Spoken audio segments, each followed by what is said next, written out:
Hello everyone, I am MANO Scaling, and I am here to help you today. I know you use this video to fall asleep, so before that, please like the video and subscribe to the channel, and also tell me where you are from and what time you are watching. Now get comfortable and relax.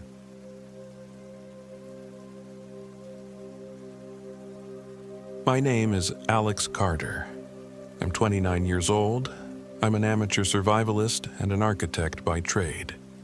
This happened in October 2023, up in the mountains of Vermont, and I'm still trying to piece together how it all went so horribly wrong. I'd been fascinated with the idea of survival camping for a while. The hustle of city life, the pressures of my job, none of it seemed authentic to me anymore. I wanted something real, raw, and unpredictable. So when my best friend Danny Wright proposed a weekend trip to Glastonberry Mountain in Vermont, I jumped at the chance. He warned me it was known for mysterious disappearances and strange occurrences, but that only made it more enticing. We got together a small group. Mia Reynolds, a documentary filmmaker Danny knew, her boyfriend Ethan Myers, and a friend of ours named Jonah Ellis. Jonah was a quirky, somewhat paranoid guy, but Danny insisted he was an asset since he knew a lot about wilderness lore and carried a decent first aid kit courtesy of his paranoid nature. Danny was 33, older than me by a few years, and I'd always seen him as the older brother type, confident, steady, and knowledgeable about the outdoors. Mia, 28, was curious and skeptical about anything she deemed superstitious nonsense. She wanted to film us braving Glastonberry as part of a documentary on urban legends and modern myths. Ethan, 32, was, in my opinion, a bit of a complainer. He didn't even really like camping, but agreed to go for Mia's sake. And Jonah was the wild card. He was 31, a former addict who had turned all his addictive energy into conspiracy theories and the occult. If you needed weird trivia about cursed places or cryptids, Jonah was your man. Danny used to joke that Jonah's head was a library of ghost stories and doomsday prepping tips. I didn't care about any of that. I just wanted the thrill of being away from civilization, living off the land for a few days, and soaking in nature. We had no idea what we were walking into. We set out on a Friday afternoon trying to beat the weekend traffic. The weather was classic New England autumn, crisp with leaves turning fiery shades of orange and red. As we drove deeper into Vermont, the roads narrowed and twisted around hills that turned into mountains. Cell service started dropping in and out, and the GPS on my phone was already acting up, forcing us to rely on an old folded map that Danny had stashed in the glove box. "See?" Jonah said from the back seat. "That's how it starts. Glitches, signals fading, and before you know it, you're lost." He had that anxious tone that usually made me roll my eyes. Mia scoffed. "We're going into the mountains, Jonah. Of course signals fade, that's not paranormal, that's geography." I caught Ethan staring at Mia in the rearview mirror. He clearly wasn't thrilled to be tagging along, but his devotion to Mia was obvious. He'd follow her into a volcano if she asked. It took us 2 hours to reach the dirt road that led to our planned campsite on the lower slopes of Glastonberry Mountain. The plan was simple. Drive as far in as possible, leave the car on the side of the dirt road, and hike the rest of the way to find a good clearing. We were aiming for a spot near a small stream Danny had read about. The deeper in we went, the more pristine the wilderness. No other campers, no rangers, just us and the mountains. We parked near a rotted wooden sign that read Glastonberry Trail in fading letters. I couldn't shake the uneasy feeling that the sign was warning us rather than guiding us. But I reminded myself that this was exactly what I'd wanted. An authentic wilderness experience, no guides, no established campgrounds.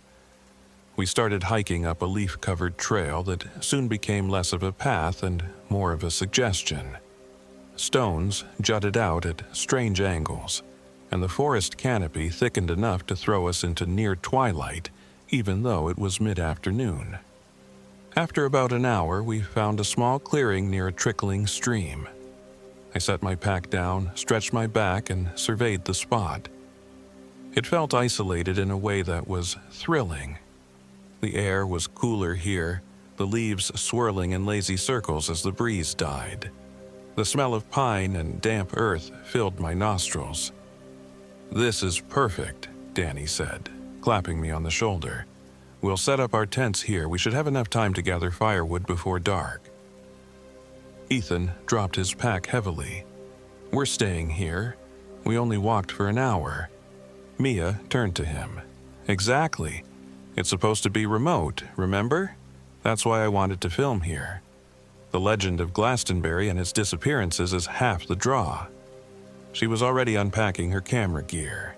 Jonah was busy scanning the trees, muttering under his breath. He did this thing where his lips moved, but no sound came out, like he was rehearsing arguments with himself. It was a little unnerving, but I tried not to pay it too much attention.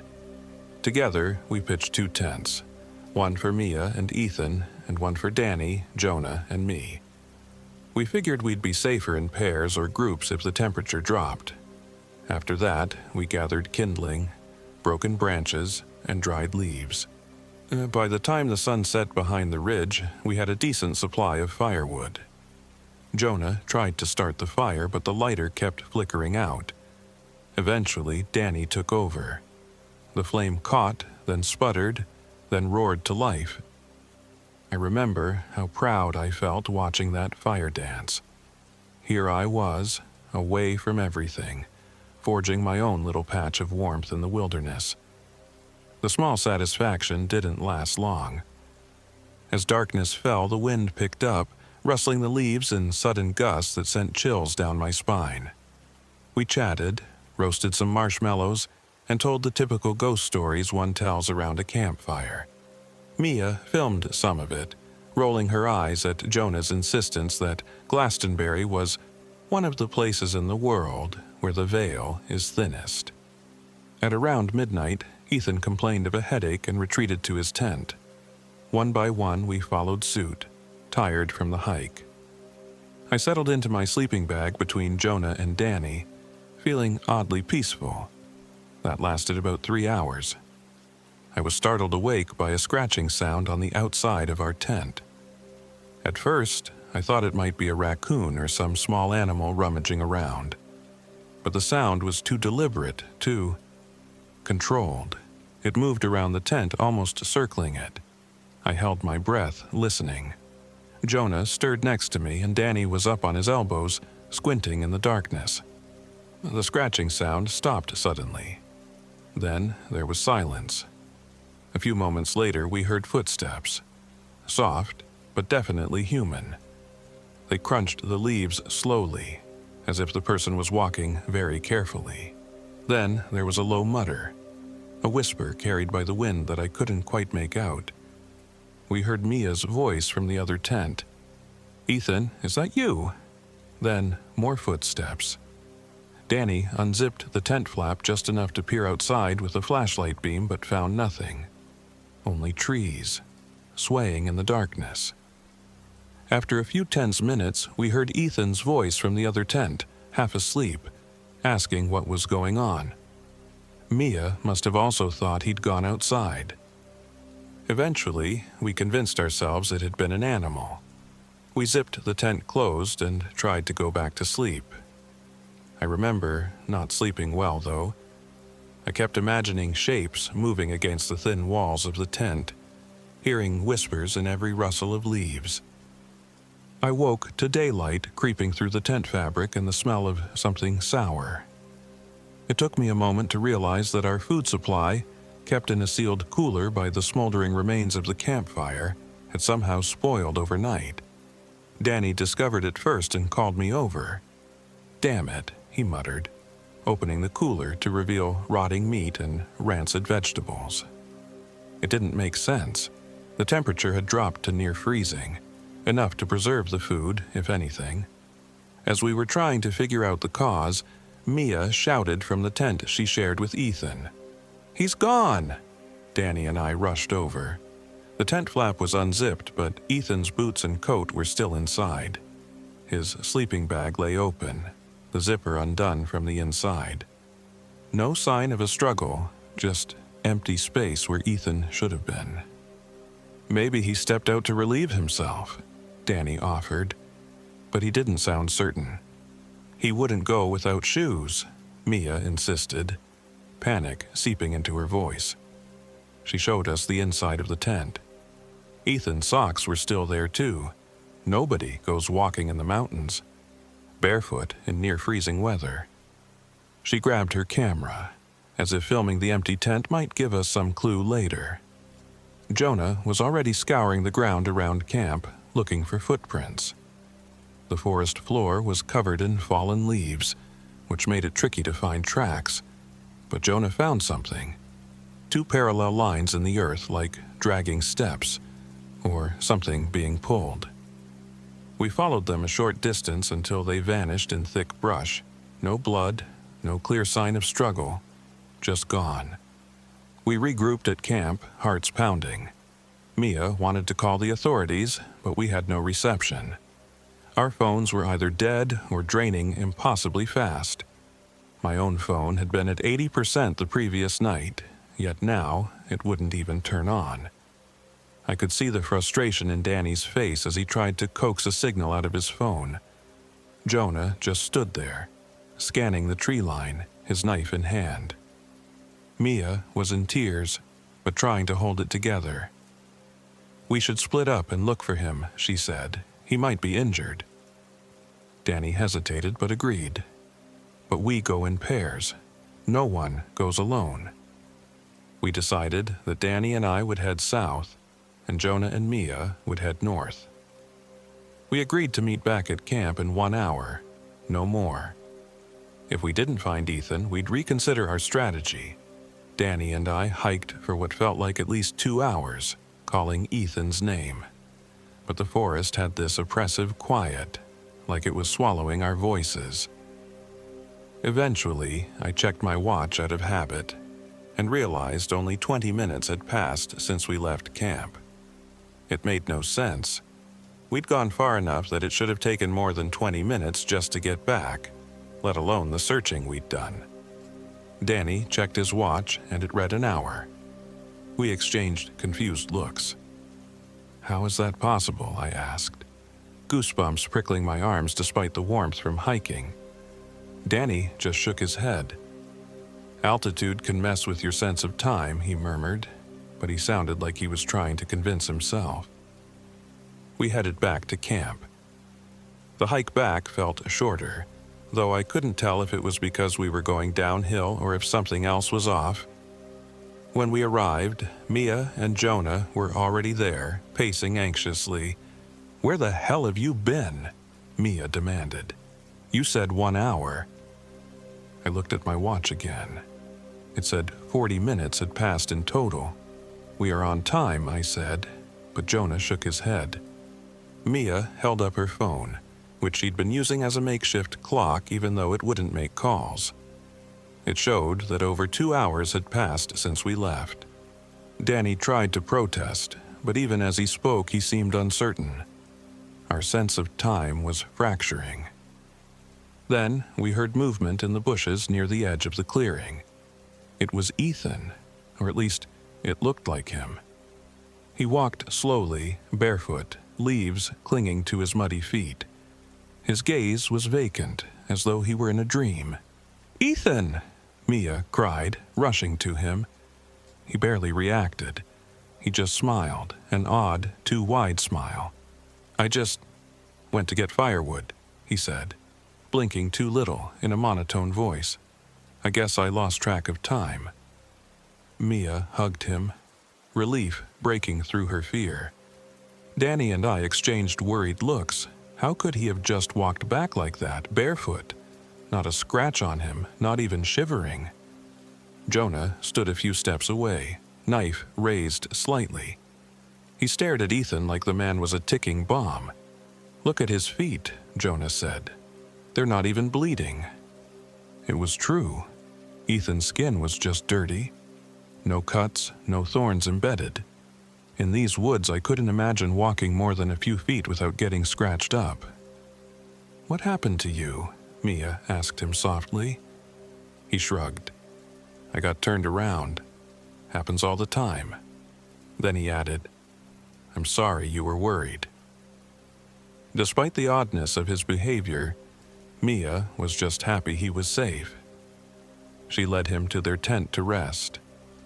Danny pulled me aside. "He's not telling us something," he whispered. "No way he'd be out there barefoot for hours and come back unscathed." "You think he's lying?" I asked. "Maybe he's in shock, or maybe—" Danny trailed off. I could see he didn't want to say the words, that Ethan might not be Ethan anymore. We spent the rest of the day around camp, trying to get our bearings. Mia kept Ethan close, occasionally filming him as she asked gentle questions. He provided vague answers, claiming he couldn't remember much. Jonah hovered near them, looking like he wanted to pounce at the first sign of trouble.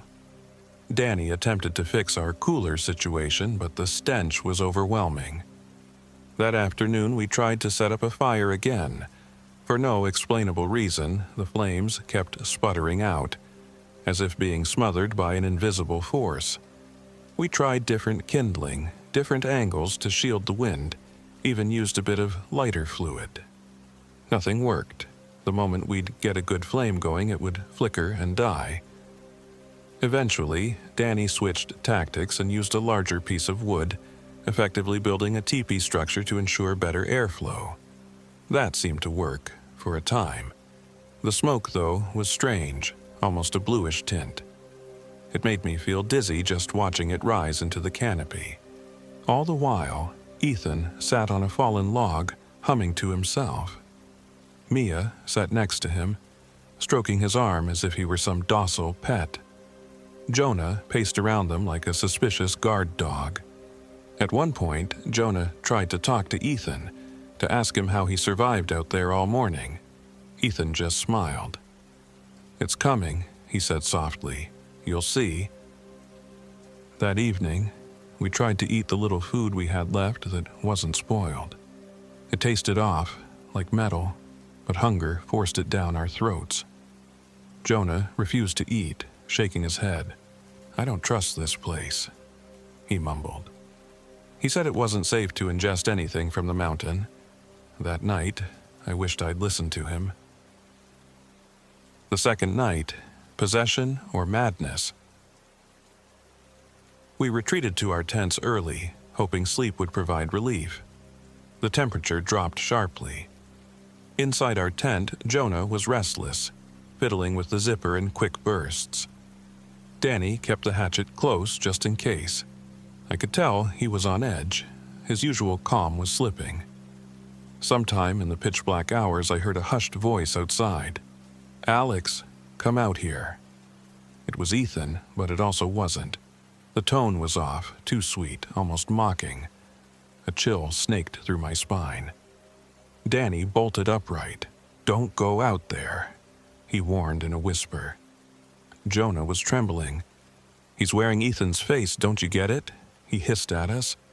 We heard the voice again, closer. "Alex, I know you're awake." My heart hammered so loudly I thought it would burst from my chest. Suddenly, the tent flap slid open from the outside. Ethan's face appeared in the glow of Danny's flashlight. His pupils were massive, leaving only a thin ring of iris. He was grinning so wide it looked painful. "Jesus," Danny breathed, startled. He raised the hatchet instinctively. Ethan tilted his head, unblinking. "We need more wood," he said, voice almost childlike. I swallowed hard, looking to Danny, who shrugged. We had to keep the peace somehow. If Ethan was losing it, we had to contain the situation. I unzipped my sleeping bag and carefully crawled out. Jonah touched my arm. "Don't go with him," he hissed. "He'll lead you away and you'll vanish." I tried to reassure Jonah, but deep down, I was terrified. I stepped out into the cold night, Ethan stood there, wearing only a thin sweater and pants, yet he didn't shiver. He gestured for me to follow him, then walked toward the edge of the clearing. When I caught up, he turned to me, that smile still plastered on his face. "Alex," he whispered, "I'm so glad you came." "Ethan?" "We need to get you back to your tent," I said, trying to keep my voice steady. He shook his head slowly. "No, I feel so much better out here. It feels like home now." I glanced around, every instinct telling me to run back to the tent. But something about the way Ethan spoke made my feet stay rooted.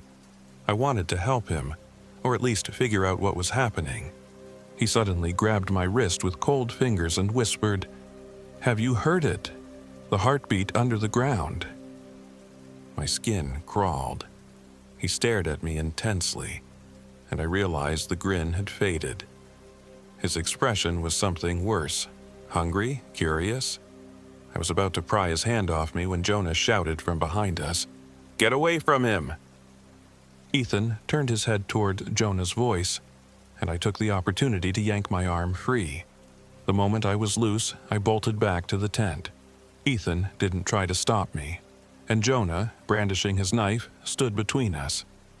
We spent the rest of the night on edge, grouping together for safety. Ethan retreated to his tent, or so we thought. We could hear him muttering something to Mia, but it never rose above a whisper. By dawn, none of us had truly slept. Danny, Jonah, and I emerged from our tent, eyes bloodshot. Mia peeked her head out of her tent, her hair in disarray. Ethan was nowhere to be seen again. "Not again," Mia whispered, panic creeping into her voice. "He was here last night. I know he was." We searched around camp, but there were no footprints or drag marks this time. It was as if he had simply floated away. Jonah insisted on searching alone, claiming that it's safer if we don't gather in one place, makes an easier target. He rambled about how the forest was alive and observing us. Danny and I decided to stick together, while Mia oscillated between wanting to go with us and wanting to film everything. She ended up with us, carrying her camera like a lifeline. We followed the same leaf-littered path we'd taken the day before, but went farther this time, deeper into the woods. It was eerily quiet, not even the usual bird calls, just the crunch of leaves underfoot. Mia filmed silently, capturing the oppressive atmosphere, the gnarled branches that formed twisted shapes overhead. We stumbled onto a part of the forest that smelled of rot. The leaves there were brown and slick, decomposing rapidly even though it was only early autumn. At the center of this patch, we found a small circle of stones, arranged in a deliberate pattern. Mia zoomed in on it with her camera, fascinated. Suddenly, my phone, long dead, vibrated in my pocket. I pulled it out, the screen flickered to life for a moment, showing the date as December 31st, 1969. Then it died again. My heart nearly stopped. I tried turning it on again, but nothing happened. "Let's keep moving," Danny urged, face pale. "I've had enough of weird for one morning." We pressed on, but a creeping dread sank in that we might never find Ethan this time. We reached camp around noon, though the sun's position suggested it should have been earlier. Camp looked undisturbed at first, until we noticed something leaning against a tree. Ethan sat there, head bowed, as if asleep. "Ethan?" Mia called, rushing over. As she approached, he raised his head. His eyes were bloodshot, and there was dried blood around his nostrils. He locked eyes with Mia, expression distant. She knelt in front of him, brushing his hair back gently. "Are you okay? Where did you go?" He pressed his lips together, not answering. Suddenly, he lurched forward and vomited a dark fluid onto the ground. Mia screamed and jumped back. The fluid sizzled on the leaves, leaving a foul stench like sulfur. Danny grabbed my arm. "We need to get him out of here. He needs medical attention." It was obvious. We had to evacuate. The illusions, the time distortions, the rotting food. This place was beyond us. But as we hastily gathered our gear, we realized that half our supplies were gone. Backpacks, ropes, even the little food we'd saved. It was as if they'd been plucked away by invisible hands. Worse, the trail leading out no longer looked familiar. Jonah came charging into the clearing at that moment, wild-eyed. "I can't find the road. I've gone in circles." He ranted about hearing laughter in the trees, about seeing shapes that mimicked our voices. Then he stopped mid-sentence, stared at Ethan, and said, "We need to tie him up." Mia exploded with anger. "He's sick! We're not tying him up like an animal." But Jonah insisted Ethan wasn't sick. He was possessed. Danny tried to mediate, but after seeing Ethan puke that sizzling black bile, even he wasn't sure what to believe. In the end, we compromised. We'd restrain Ethan gently, just to keep him from harming himself or anyone else. Ethan didn't protest. He simply let us tie his hands behind his back and tether him to a sturdy pine tree at the edge of a camp. The whole time, he hummed a tuneless melody that set my teeth on edge. That night, with Ethan bound to a tree, we huddled around a weak fire that stubbornly refused to grow. The temperature dipped below freezing. Mia was distraught, filming Ethan whenever she could. He barely moved, barely blinked. He just stared at each of us in turn with that unnerving half-smile.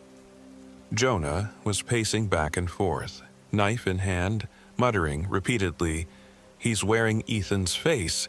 He's wearing Ethan's face." Mia snapped at him. "Stop saying that. He's my boyfriend, not some thing." Jonah ignored her, pacing in circles until, finally, he bolted into the woods. We shouted for him to come back, but he was gone in seconds. Danny grabbed a flashlight and sprinted after him, and I followed close behind. Mia stayed in camp, refusing to leave Ethan alone. We found Jonah kneeling by a narrow river that cut through the forest, illuminated by moonlight. The water seemed to shimmer with flecks of silver, or maybe it was just the reflection of the moon. Jonah was whispering at his reflection, which didn't match his movements exactly. It was delayed, like a badly dubbed video. I approached slowly, adrenaline spiking. "Jonah, come back to camp, man." He turned to face us, eyes wide. There were tears streaming down his cheeks. "It's in here," he croaked, jabbing the knife toward his reflection. "Do you see it?" Before Danny or I could react, Jonah suddenly slashed the blade across his own throat. Blood sprayed, and he collapsed to his knees, a grotesque grin on his face as he gargled for air. He keeled over, choking, while his reflection in the water stood upright, still staring. We rushed to him, but it was too late. He'd cut deep, severing his artery. There was nothing to do except watch the life drain from his eyes. Danny rolled him onto his back, pressing a hand over the wound, but it was futile. I'll never forget the look on Jonah's face in his final moments. A twisted mix of terror and relief, as if he believed he was escaping whatever haunted this place. Danny and I stared at each other in shock, his hands covered in Jonah's blood. The reflection in the river was gone, just the dark water rippling under the moonlight. We stumbled back to camp, exhausted and traumatized. Mia took one look at us and knew something terrible had happened. She rushed to me, but before she could ask about Jonah, the wind shifted. It was Ethan's voice, sharp and clear as a bell. Did he kill himself? We turned to see Ethan, still tied to the tree but leaning forward, straining at his bindings. He grinned. He was right, you know. I'm wearing Ethan's face. Mia screamed, running to him, tears streaming down her cheeks. She slapped him hard, but he only chuckled. Danny grabbed Mia, pulling her away. The temperature dropped even lower. Our small fire died again, leaving only faint embers. Without Jonah, who had also carried extra supplies, we were down to almost nothing. It felt like the forest was bearing down on us, suffocating us in darkness. Ethan hummed that eerie tune, ignoring Mia's sobs. I tried to get the fire going one more time, but the wood was damp, or at least it seemed that way. Water dripped from logs that were perfectly dry on the outside. No matter what we tried, the flame just guttered out. That night, we huddled in the tent, unable to sleep, half expecting Ethan to break free. But he never did. Occasionally, we heard him whispering, "It's coming, it's coming." By then, I believed him. Morning never truly arrived. The sky was a dull gray, as if the sun had given up shining. We decided it was time to escape or die trying. We planned to cut Ethan loose and force march him out. Even if he was possessed or insane, we couldn't just leave him here. But first, we needed to break down camp quickly and salvage any gear we could. As we packed, Mia suddenly stabbed Danny in the shoulder with Jonah's knife. I froze, breath catching in my throat.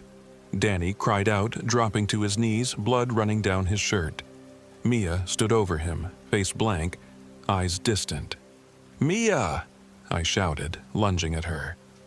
She twisted away with a grace I'd never seen before, her expression shifting to that same unnatural smile Ethan wore.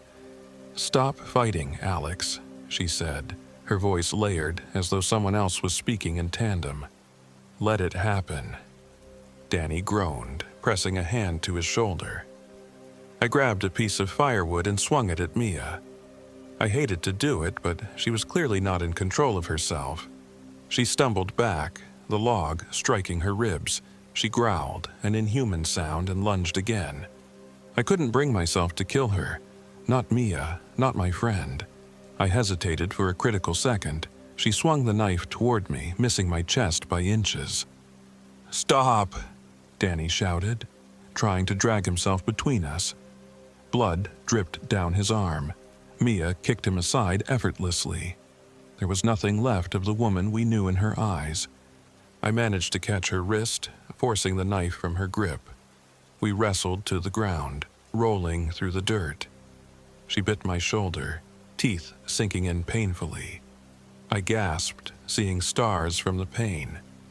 With my free hand, I scrambled for the knife.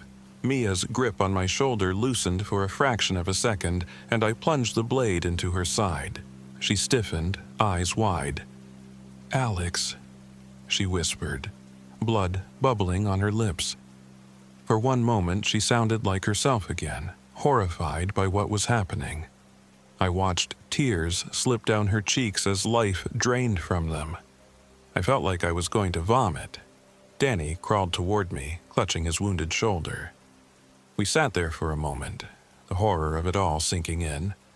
Then a soft laugh drew our attention. Ethan was standing. At some point in the chaos, he had slipped his bindings. He clapped slowly, smirking. "That was quite a show," he said, voice again layered with something else. "Go to hell," Danny spat, struggling to his feet. Ethan tilted his head as if considering the statement. "We're already there, Danny." He lunged at me with unnatural speed, but Danny intercepted, swinging the hatchet he'd kept at his belt. The hatchet embedded itself in Ethan's shoulder with a meaty thunk. For a moment, Ethan blinked in confusion. Then he laughed. A vile, wet sound emerged from the wound instead of blood. I grabbed the log I'd used against Mia. With a surge of anger and terror, I rammed the burning tip into Ethan's face. His scream sounded like many voices at once, a cacophony echoing in the silent forest. The smell was indescribable. He staggered back, clutching his face, then darted away into the trees, moving far too quickly for someone so badly injured. Danny and I looked at each other, panting. Mia's body lay nearby, eyes staring blankly into the gray sky. We had no time to grieve. If we didn't leave now, we never would.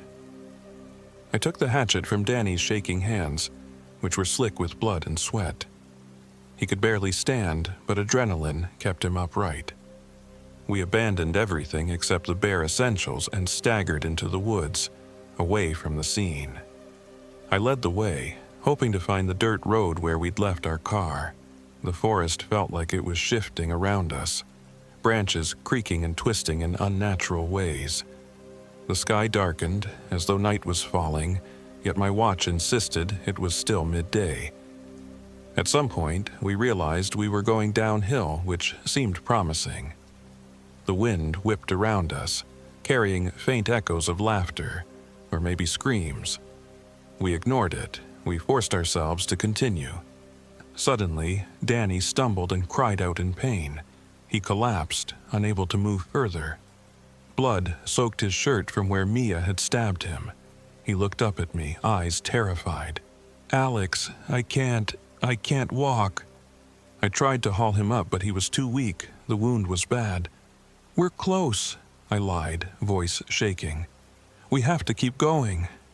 He gripped my arm with surprising strength. "You have to leave me, man." I shook my head. "No, I'm not leaving you behind." Then, a sound from behind us. Footsteps. I froze. Out of the gloom I saw Ethan's figure, though it was barely recognizable. He moved in a stuttering, jerky fashion, the hatchet wound in his shoulder gaping. Part of his face was charred, the flesh blackened and peeling, one eye milky white.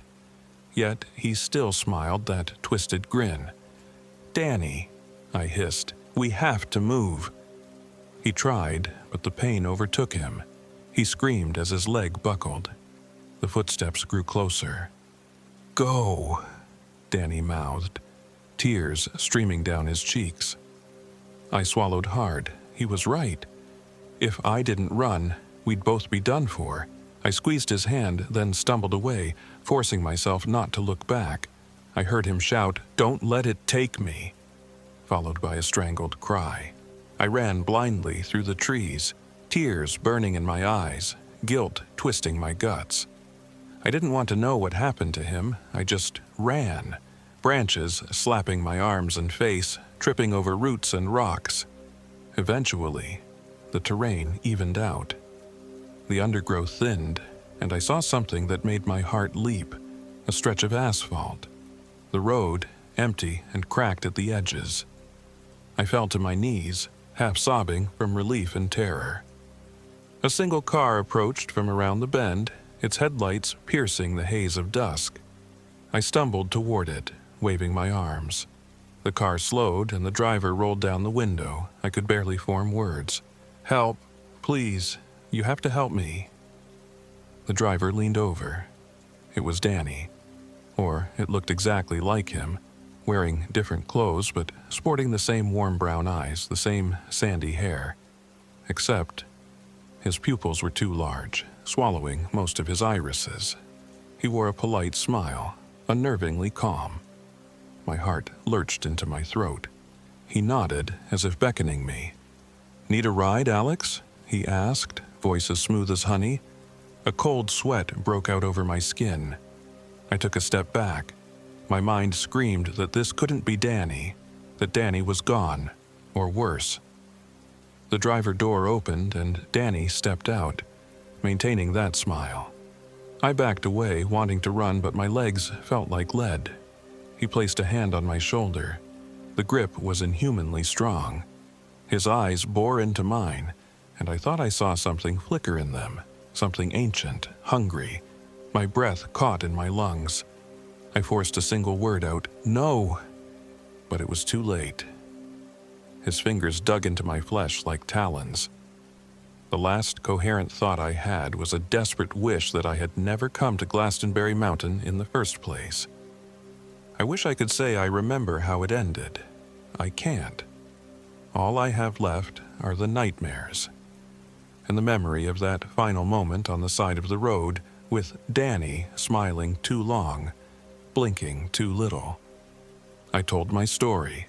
Believe me or not, it doesn't matter.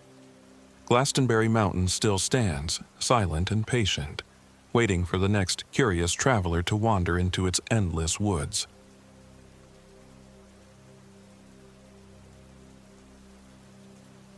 My name is Nathan Grady. I'm 35 years old, and this happened in August of 2024. I've traveled all around the United States in my battered RV, searching for off-grid experiences that I can write about on my travel blog. I'm the type of guy who loves driving past the road-closed signs, snapping photos of abandoned gas stations, or camping in places that most folks avoid. I never worried about it much. There's a certain thrill in solitude and feeling like the last person on Earth.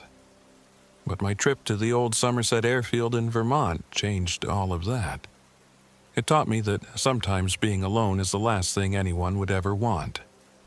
I'd heard of Somerset Airfield from an online forum dedicated to ghost towns and abandoned military strips. The airfield, they said, had once been a logging camp that evolved into a tiny airport for cargo planes. When the logging companies left, the place was more or less forgotten, swallowed by the dense Vermont wilderness. Because of my blog's focus on out-of-the-way locales, I figured it was perfect, quiet, scenic, a place no one else was writing about.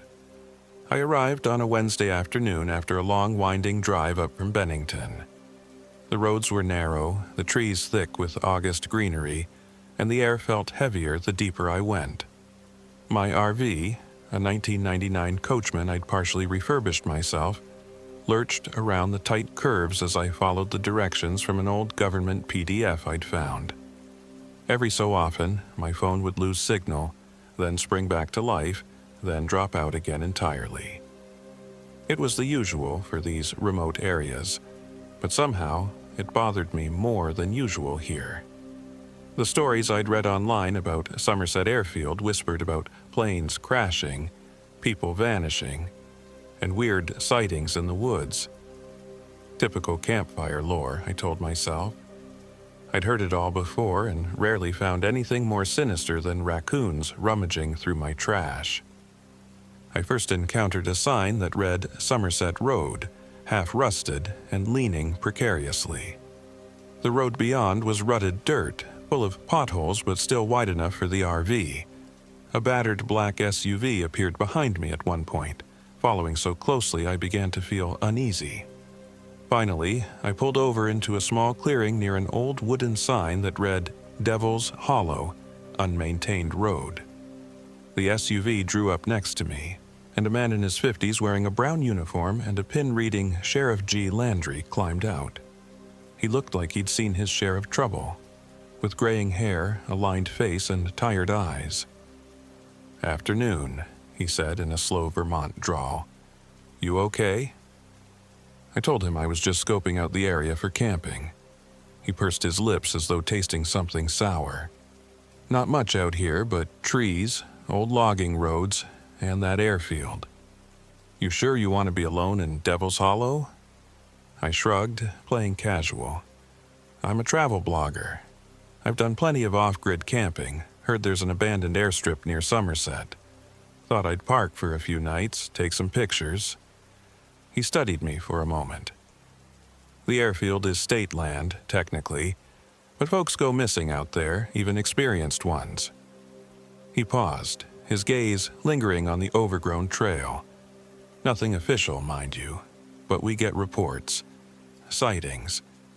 Folks who come out rattled about something they saw or heard. Stay safe if you're set on it. He handed me his business card. Sheriff Greg Landry, Bennington County. "If you get signal and need help, call me directly." I thanked him, though in the back of my mind, I doubted I'd see the man again. People always told these stories about remote spots. Ghost stories, local legends. They rarely lived up to the hype. He drove off in a swirl of dust, leaving me alone with the murmuring forest. The afternoon was bright, though the shadows under the trees felt deeper than normal. I climbed back into the RV, started the engine, and continued down the rough road. After about half an hour of slow, bumpy progress, I spotted someone standing by the roadside, a single backpack at her feet. This startled me because, out here, you can go days without seeing a single soul. She looked to be in her late 20s, her clothes well worn but clean. She wore her hair in a tight braid, and when I pulled up beside her, she eyed the RV like she wasn't sure if I was a friend or a threat. "Need a ride?" I asked, leaning out the window. I wasn't in the habit of picking up hitchhikers, but the middle of nowhere seemed like a harsh place to leave anyone stranded. She studied me for a moment before giving me a small nod. "If you're going further up, sure." I helped her toss the backpack in the RV and introduced myself. She said her name was Abigail Monroe, Abby for short, and she'd been traveling on foot. "Ran out of money for the bus in Bennington," she explained with a vague smile. "I'm heading home, up near Somerset." I pulled back onto the road and we chatted in that polite, guarded way strangers do. She told me she grew up around these parts but had been away for a while. "I took a job in New Hampshire," she said, "but it didn't work out. Now I need to see if I can figure things out back home." The strangest thing was how comfortable her voice felt, like I'd known her before. Something about her presence felt both reassuring and eerie. She asked why I was out here, and when I told her about Somerset Airfield, she frowned slightly. "That place is, well, it can be dangerous, especially if you don't know your way." I laughed a little. "I think I'll be fine. I've done this a lot. You sound like the sheriff." She shrugged, then paused as though listening for something outside. The wind whispered through the trees. "Sheriff Landry's a good man," she said quietly, and then changed the topic. As we drove deeper, the road became nearly impassable. Fallen branches, potholes that felt like miniature craters, and creeping vines that latched onto the sides of my RV. Finally, we emerged into what must have once been the outskirts of the airfield. A broad expanse of weedy ground with a cracked runway in the distance. The wilderness had reclaimed most of it. This was the place I'd come all this way to see. "This is me," Abby said suddenly. I glanced at her in surprise. "This is your home?" She smiled, a little sadly. "Close enough." She hefted her backpack and before I could say anything else, hopped out and strode off across the field. I watched her for a moment, unsure if I should offer more help, but she walked with purpose, as if she knew exactly where she was going. I found a level spot near a cluster of spruce trees and parked the RV. I turned off the engine. The silence that followed was almost unnerving. No cars, no voices, just a gentle breeze rustling the leaves. Occasionally, I heard the call of a bird or the faint rattle of insects. It was perfect for filming a short video for my blog. I couldn't wait to take some photos of the old runway, maybe do a sunrise time-lapse if the weather cooperated. I spent the rest of that afternoon exploring. The runway was cracked, long lines in the asphalt swallowed by creeping weeds. In places, the tarmac turned to patches of grass and wildflowers, giving it a surreal beauty. I snapped dozens of photos. Occasionally, I thought I saw movement in the far tree line, but I chalked it up to deer. At one point, I found a battered sign that read, "Somerset Airfield, keep out," half buried in tall grass. I felt a little thrill run through me. This was exactly the sort of place my readers loved. Forgotten, lost in time. I returned to the RV around dusk. Though it was August, the temperature dropped sharply when the sun dipped below the mountains. I built a small campfire using some fallen branches I'd collected earlier, staying close to the RV. Normally, I might have ventured farther, but something about the thickening shadows made me uneasy. I couldn't quite explain it. Maybe it was just my imagination conjuring up the rumors I'd read. I told myself that was all it was. Night came on fast. The moon was bright enough to cast a soft light across the old runway. I sat by the crackling fire, penning notes for my blog. I remember thinking, this place is gorgeous. Eerie, but gorgeous. I heard the occasional rustle in the distance, a raccoon or a fox, no doubt, and found myself dozing off. That was when the radio in my RV turned on by itself. It startled me awake. I heard static, faint, like an old AM station. I looked at my keys, dangling from my belt loop. The ignition definitely wasn't on, and I had turned off the main battery to preserve power. Curious, I set my notepad aside and climbed inside. The radio was indeed lit up, glowing softly, but it showed no station number. Just static. A trick. Maybe the wiring shorting out. I reached to turn it off. Through the static, I heard something that resembled a voice. A low whisper. It sounded almost like my name, but that must have been my mind playing tricks on me. I flicked the switch, the light died, and the inside of the RV went dark. Odd, but not impossible. I made a mental note to check the fuse box in the morning. Maybe a worn wire was picking up a faint signal. Not the first time I'd had random electrical issues. I settled back outside by the fire, trying to let the calm of the forest seep into me again. The crickets chirped, the wind sighed. In time, I nodded off completely, the gentle glow of the embers warming my face. I have no idea how long I slept, but a sudden noise startled me awake, someone humming. Groggy, I blinked into the darkness. My watch read 2:13 a.m. The campfire was nearly out, just a smoldering pile of ash. And from the direction of the runway, that low, soft humming. It was a woman's voice, drifting closer. I stood, heart pounding, shining my flashlight in the direction of the sound. The beam caught nothing but a few shrubs and the wide open field. Slowly, the humming faded. Could it have been Abby? Why would she be wandering around in the middle of the night? Maybe she was lost.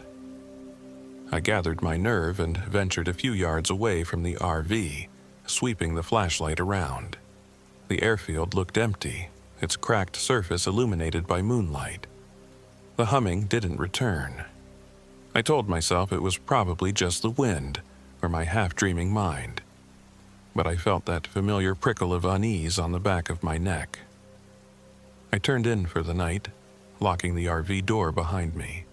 Sure, I liked isolation, but that night I realized there's a fine line between solitude and vulnerability.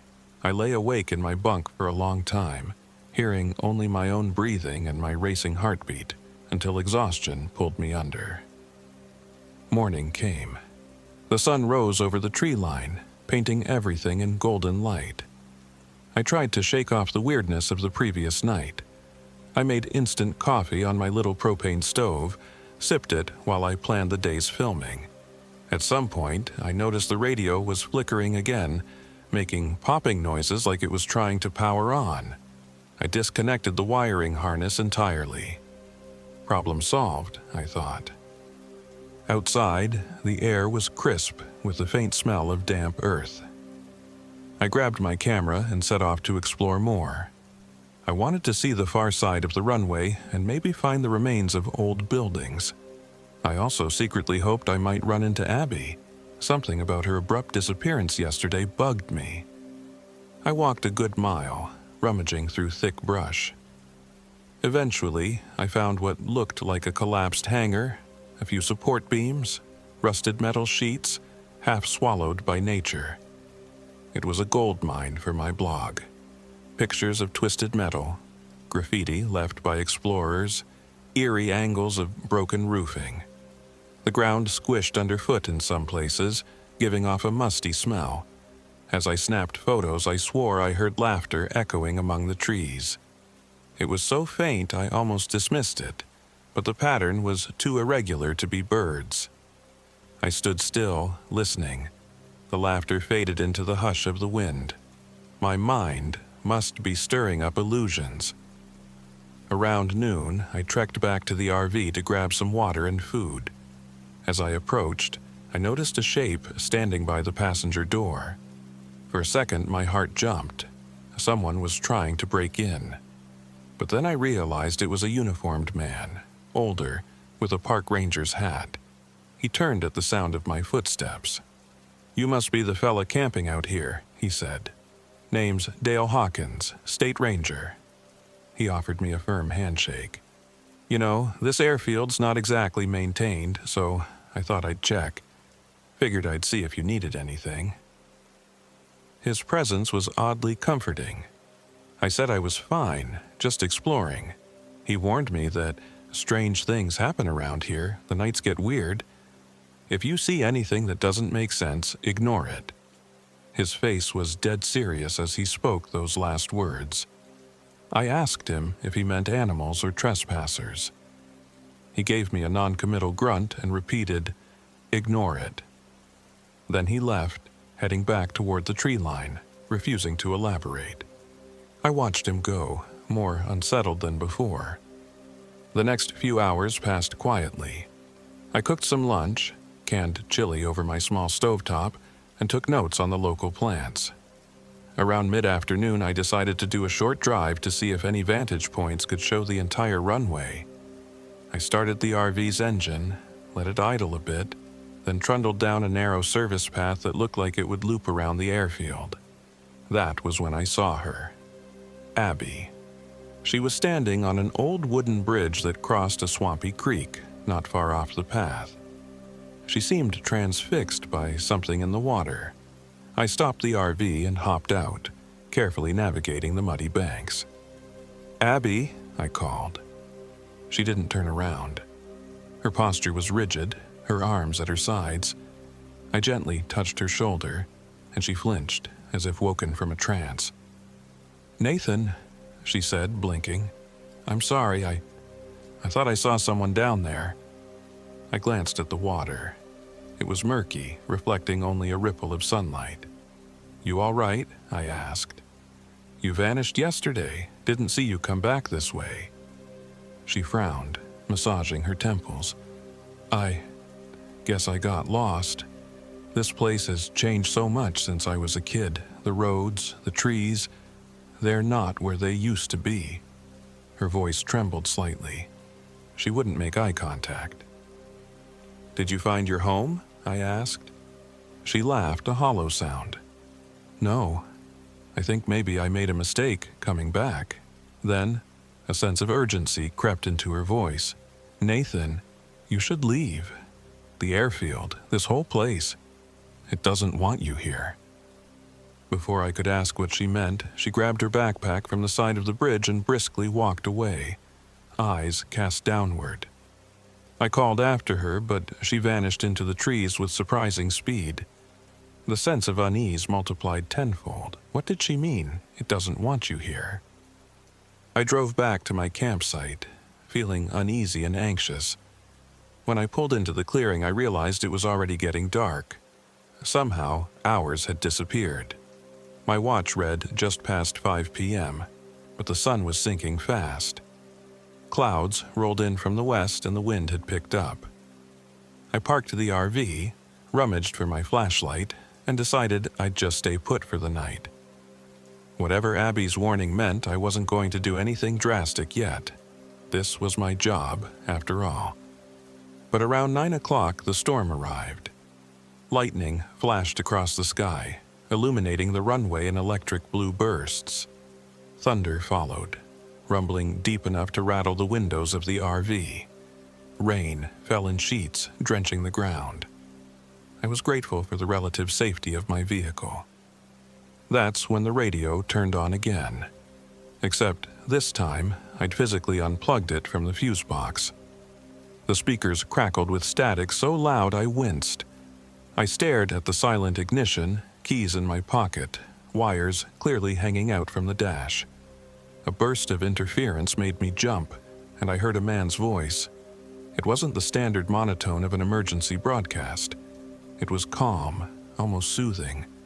Soft piano music played behind it.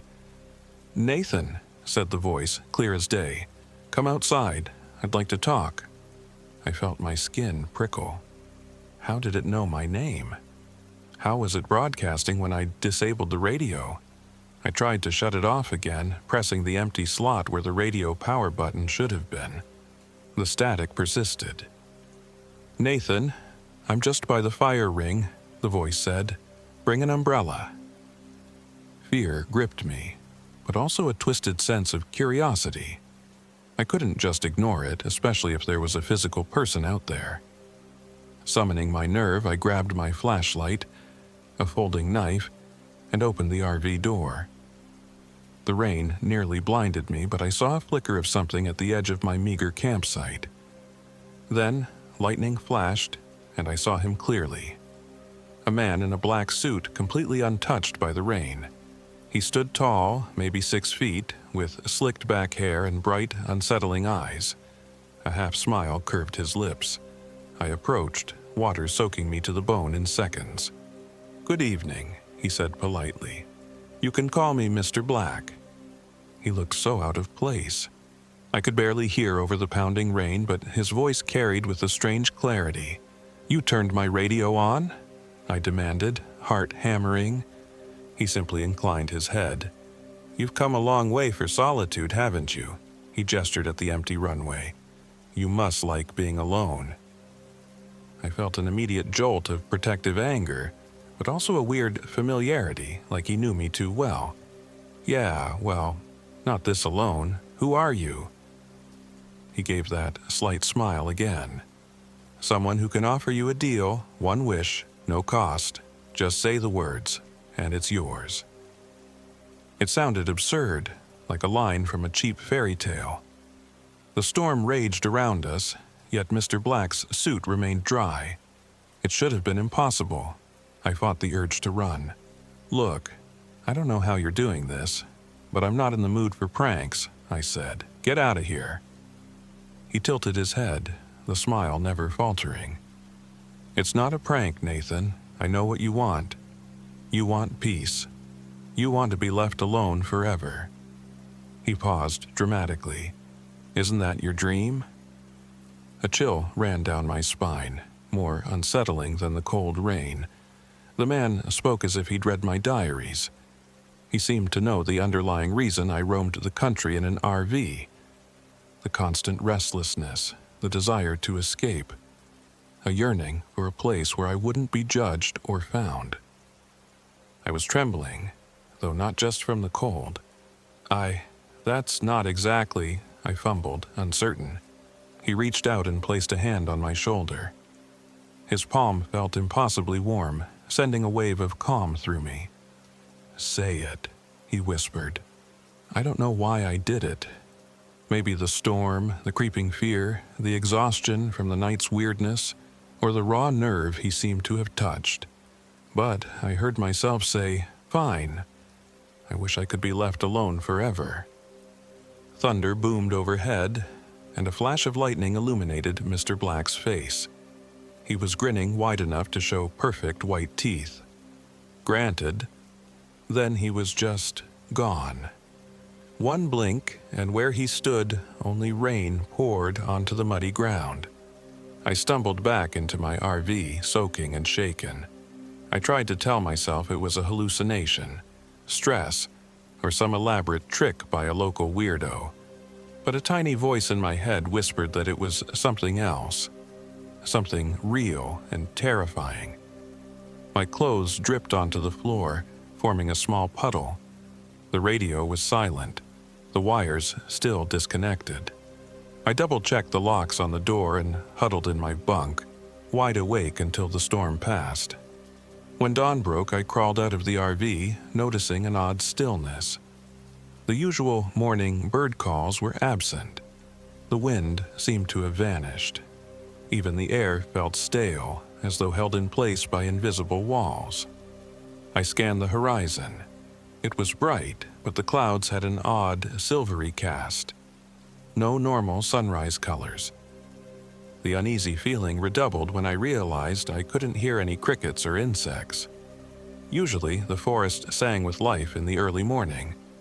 Here, it was as if the entire ecosystem had gone mute. I tried whistling, just to see if the echo would carry.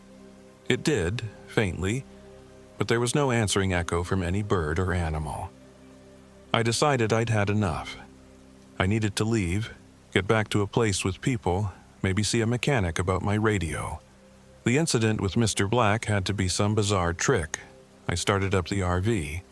said a silent prayer that the roads wouldn't be too muddy from the storm, and left the old airfield behind. The path out was worse than before, branches and debris scattered by the storm. I took it slowly, weaving around fallen limbs. After about a mile, the road should have forked near the wooden sign that read, "Devil's Hollow, Unmaintained Road," except it didn't. I drove and drove, creeping along for 20 minutes, then 30, searching for that sign. It was nowhere to be found. Growing alarmed, I checked my phone's GPS. Blank. Just a loading screen. The offline maps wouldn't display. I had my old paper map as a backup, but none of the roads I was on seemed to match it. Panic seeped in. I tried turning around, aiming to backtrack. Yet somehow, I found myself on the same unmarked stretch of dirt again, passing the same leaning tree with a twisted trunk. It felt like I was going in circles. A sense of claustrophobia gripped me. It was broad daylight, but the forest was silent, the roads looping impossibly. Finally, I spotted a small clearing that looked suitable for turning around. I eased the RV in and shut off the engine, deciding to check the area on foot, or at least get my bearings. Maybe the storm had washed out the path and I'd taken a wrong turn. I walked about half a mile, scanning the trees.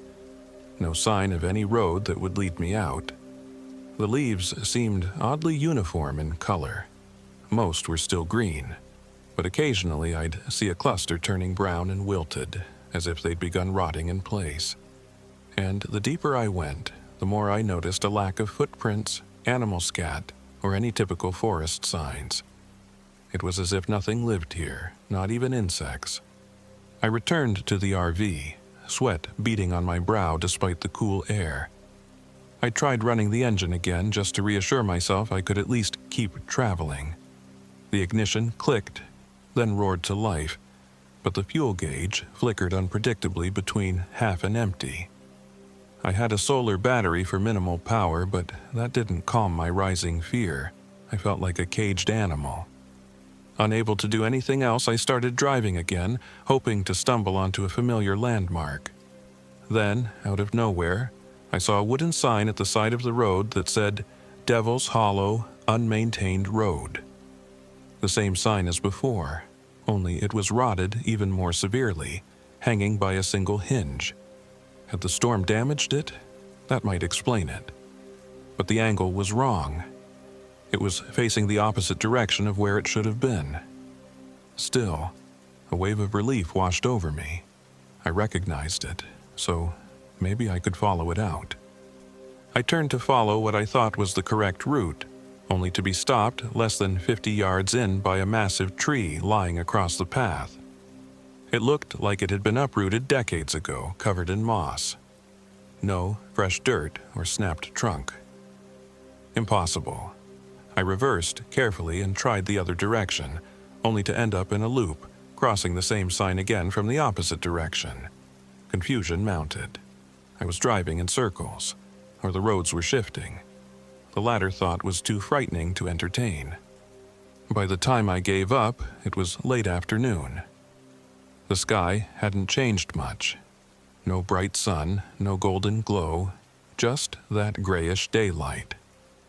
I parked the RV near a lonely, half-collapsed shed that stood on a patch of gravel. It looked old, maybe from the logging days. The door dangled on one hinge. Inside was only rotted planks and a pile of garbage. I considered sleeping in the RV again, but the looming sense of wrongness kept my nerves on edge. As I was peering into the shed, I heard a voice behind me. My heart leapt into my throat. I spun around. Standing a few feet away was Abby, wearing the same clothes as before, her hair still in a neat braid. Only her eyes looked different, duller somehow. Are you okay?" I asked, swallowing. "I can't get out of here, the roads." She gave me a sad look. "I told you to leave before. It's too late now." I stepped toward her. "What is this place? What's happening?" She gazed into the distance. It's him. He's granted you what you asked for. I shook my head in disbelief. Mr. Black, the guy in the suit? My stomach twisted. He said I'd be left alone, but I'm trapped. Everyone's gone. She laughed bitterly. Everyone but me, apparently. Why are you still here? I asked, voice trembling. She didn't answer immediately. Instead, she stared at the line of trees, where a faint mist was gathering. Finally, she whispered, I can't leave either. I've been stuck for a very long time. The gravity of her words hit me like a punch.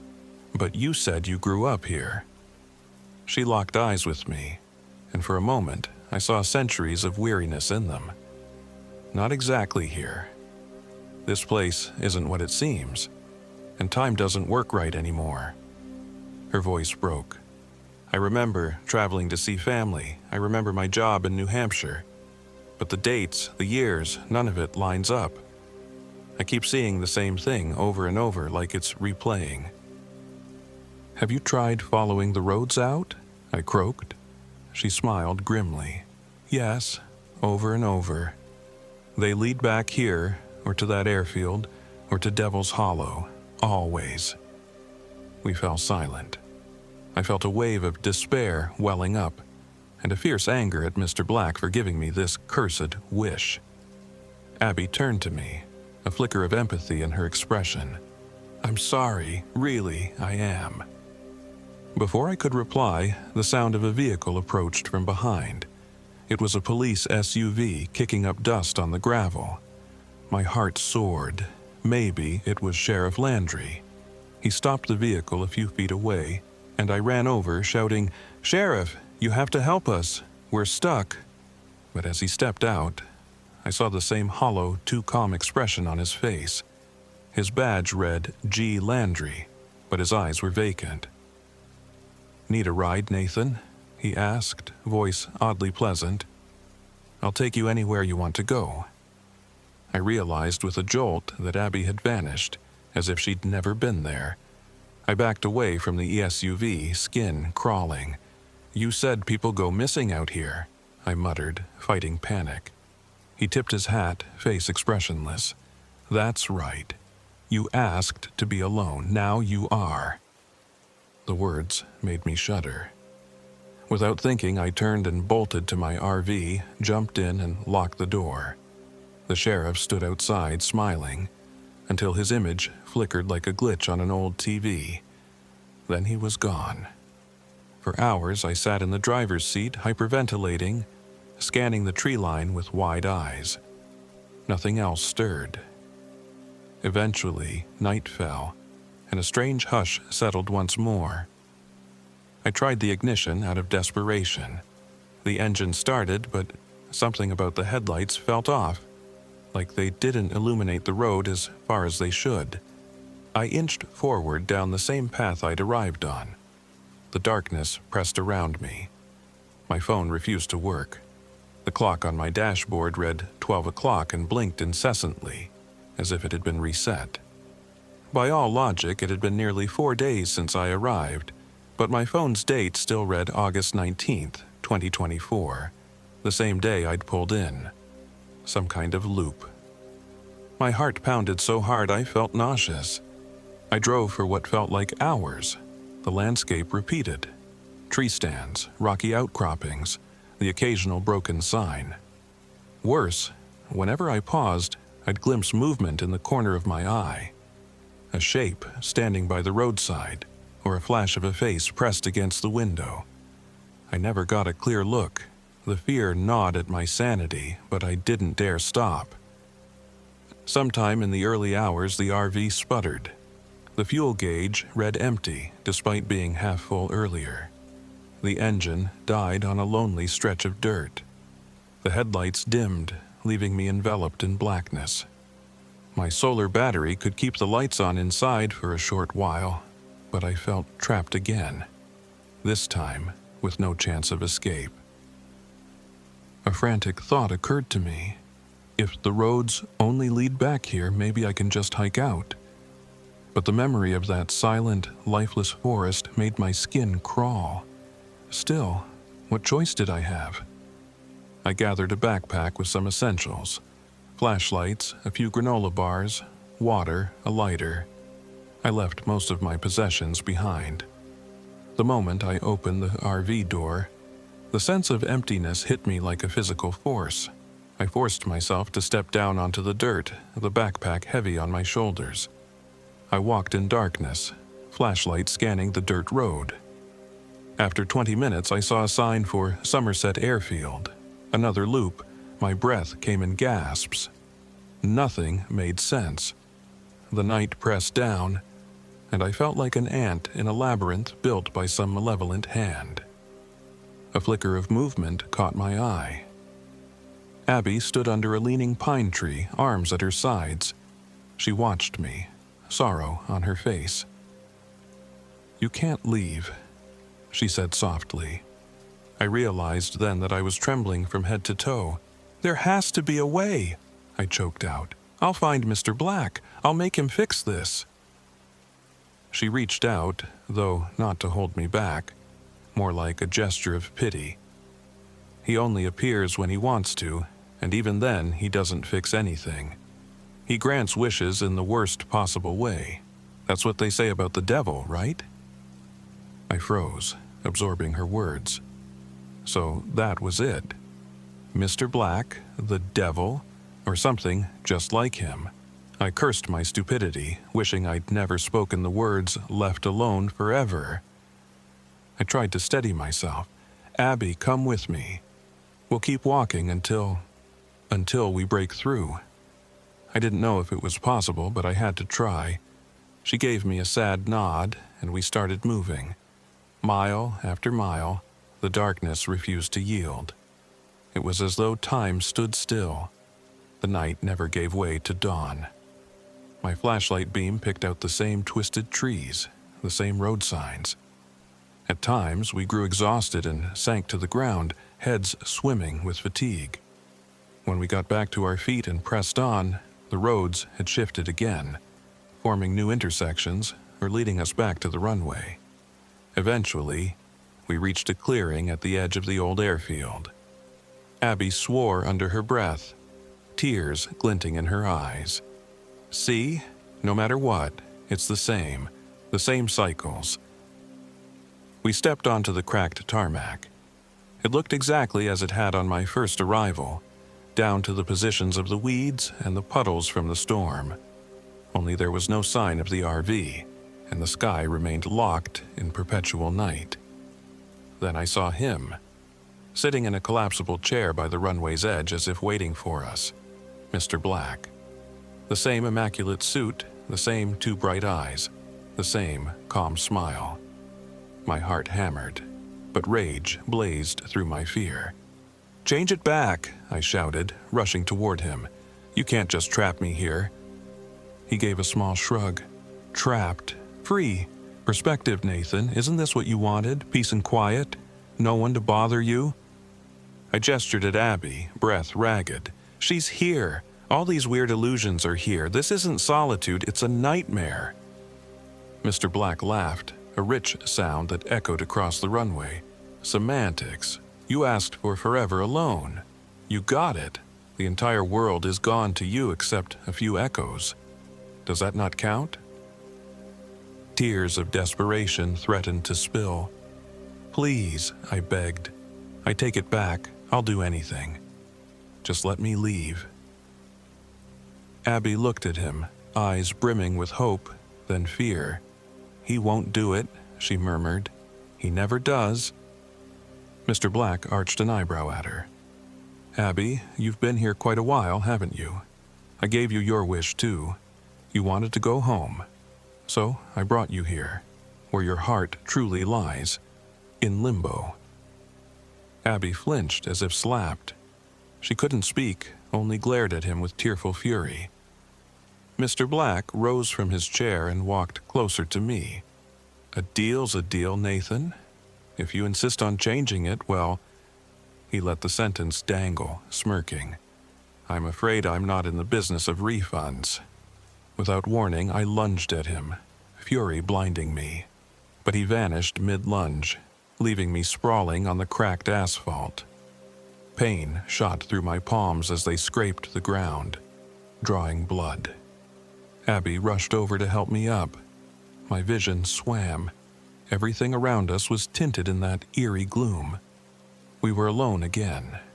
No sign of Mr. Black's chair, or him, or anything but the vast emptiness. I felt Abby's hand tremble in mine. "He's gone," she whispered. "He'll come back, only if he wants to.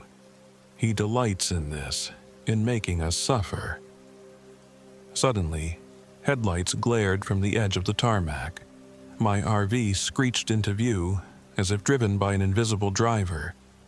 It swerved and skidded to a stop. A door slammed, and then my doppelganger stepped out, an exact copy of me, down to the jacket and jeans. I nearly choked on my own breath. The copy regarded Abby and me with the same half-smile Mr. Black had worn. Then he waved. "Nice seeing you," he said, voice exactly like mine. He strolled into the darkness, leaving the RV idling with headlights on. I ran toward it, confused and terrified. But just as I grabbed the handle, the entire vehicle flickered like a dying image on a screen and disappeared. Abby screamed, dropping to her knees in despair. I felt the world tilt. Everything spun. Were we going insane? How could we fight something that bent reality at will? We walked the runway in silence for what felt like hours, maybe days. The gloom never changed. No sun, no stars, no moon. Just a vague light that had no source. Eventually, Abby sank down on the old tarmac, hugging her knees, her head bowed. "You should have ignored anything that didn't belong," a voice said. I whipped around. Ranger Hawkins stood behind us, arms crossed over his chest. His features were stern, but his eyes seemed oddly kind. He nodded at me. "That was always the rule, you know." I swallowed hard, stepping toward him. "What do you mean?" He exhaled. "I told you, if you see something out here that doesn't make sense, ignore it. Don't engage with it. Don't let it hear your desires. You did, and now it's got you." I trembled. "So, there's no hope? Is that what you're saying?" For a moment, Ranger Hawkins looked genuinely sorrowful. "It's not about hope, son. It's about acceptance. He grants your deepest wish, then twists it. That's what he does." Abby sobbed softly, tears streaking her cheeks. "He's the devil," she whispered. The ranger put a gentle hand on her shoulder, then looked at me. "We're all just echoes now." Then, as swiftly as the others, he disappeared, leaving only Abby and me under the endless gloom. I lost track of time. Maybe days, maybe weeks. Sometimes the sky would flicker with lightning, or the roads would shift, bringing us back to the same place over and over again. My old campsite, the half-buried sign, the empty roads. Occasionally, we caught glimpses of our past lives. I saw my childhood home in the distance once, shimmering like a mirage before fading. Abby saw her father's old car, rusted and overgrown with weeds. We never found food or water, yet we didn't starve or dehydrate. We just existed, drifting in this realm that felt like a dream but was all too real. Abby became withdrawn, eventually refusing to speak. She wandered the forest edge, eyes vacant. I tried to cling to sanity, to imagine there must be a solution, but every route led back to that same sense of finality. Mr. Black had made his move, and we were pawns. Sometimes a car would appear, headlights beaming. Once it was Sheriff Landry again, stepping out to ask if I needed a ride. Another time it was my own father, looking 20 years younger, smiling with a haunted emptiness. Always the same message. "You're alone now, Nathan." At some point, I found Abby lying by the broken sign, her eyes closed, breathing shallow. When she opened them, she whispered, "I'm sorry. For everything." Then she closed them again and didn't move. I touched her wrist. She had a pulse, but it was faint. Maybe she was done fighting. Maybe that was the only escape, to let the endless monotony lull you into permanent sleep. I wondered if I should do the same. I sat there, pressing my back against the sign, darkness swirling. Then, from behind me, came the static crackle of a radio. I turned slowly, seeing an old portable radio on the ground, something that shouldn't be there. It sputtered with faint static, and I recognized Mr. Black's voice. "You're free, Nathan," it hissed. "Is this not what you wished?" A hysterical laugh escaped my throat. I hurled the radio into the darkness, but the static remained, echoing around me like mocking laughter. I covered my ears, the pit of my stomach twisting. It was everything I'd ever wanted. Space, solitude, no obligations. And yet, it was a prison. I'm not sure how long it's been now. Time doesn't flow in a normal sense. The roads keep shifting, the illusions keep happening, and Abby no longer responds to me when I speak. I carry her sometimes, hoping to find a place with sunshine and warmth, hoping it might revive her. But the sun never rises here. Every once in a while, I see a flicker of Mr. Black in the corner of my vision. I turn, and he's not there. I wonder if he's still watching, laughing at my torment. If I could just see him again, maybe I'd fight harder, threaten him, beg him, anything to make him remove this curse. But he's gone. The last time he physically appeared, he told me a deal was a deal, and I guess that's all he needs to say. So I keep walking. Maybe one day I'll find a way out, or maybe I'll fade like everything else. If anyone is reading this, if somehow my words can reach the outside world, believe me. I didn't think the devil or deals or curses were real. I was a rational man, a skeptic, sure of my own competence. But out here, none of that matters. I asked to be left alone forever, and now that's exactly what I am.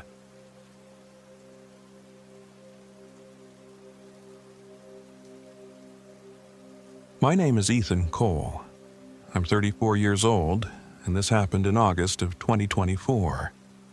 I still question whether I can trust my own memories of it, because what I experienced by Somerset Reservoir in Vermont feels impossible. Yet, the nightmares keep returning, the sense of something lurking in the dark corners of my mind. So, I'll tell this story as straightforwardly as I can. If you choose not to believe me, I won't blame you. I barely believe it myself. I make my living as a travel blogger, showcasing remote RV camping locations around the country. After a few years of corporate life, I sold most of my belongings, bought a used RV, and hit the road to film my adventures for my YouTube channel, Wanderlust Alone. It sounds idyllic, but the truth is, there's a lot of solitude and quiet nights where you question if anyone truly cares about your little slice of the internet. Despite that, I've usually found beauty in every corner of the country. Breathtaking views, interesting local history, and that elusive rush of discovery. By the time I got to Vermont that summer, I was feeling burned out. My latest uploads weren't drawing the audience they used to. I was stuck in a creative rut, and I needed something big, a hook. That's what I kept telling myself. Something unusual or mysterious that would give my content an edge. Well, I sure got more than I bargained for. I arrived at Somerset Reservoir on a Wednesday afternoon, driving down a narrow dirt road that cut through dense forest. The early August sun glimmered through the leaves, and the air was fresh with the scent of pine and moss. Not many people camp out there, too remote, I guess. That's precisely why I was so excited. Unspoiled wilderness. Authentic, off-grid vibes. Perfect for filming. I'd read about the reservoir online. Partially man-made, ringed by thick trees and rolling hills, with spots so quiet you could hear your own heartbeat. I pulled into a small clearing near the shore, my tires crunching over gravel. The place was deserted. No other campers in sight. Bliss for a loner with a camera.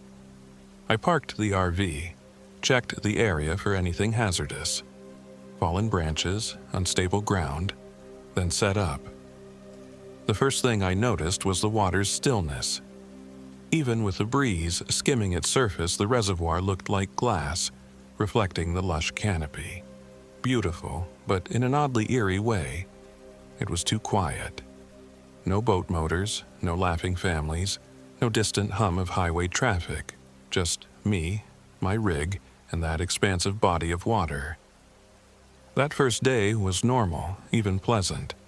I filmed an intro, panned across the reservoir, and captured some scenic shots for my channel. Sunlight streaked through the clouds around dusk, igniting the sky in a palette of a golden pink. Later, as the wind picked up, the water rippled in silvery arcs. I cooked myself a simple dinner, canned chili over a portable stove, and wrapped up my evening by rummaging through my notes about local legends. Somerset Reservoir is near the Green Mountain National Forest, an area older than the highways and towns that border it. Certain corners of the forest have stories dating back to indigenous lore, speaking of spirits or creatures that roam the water's edge.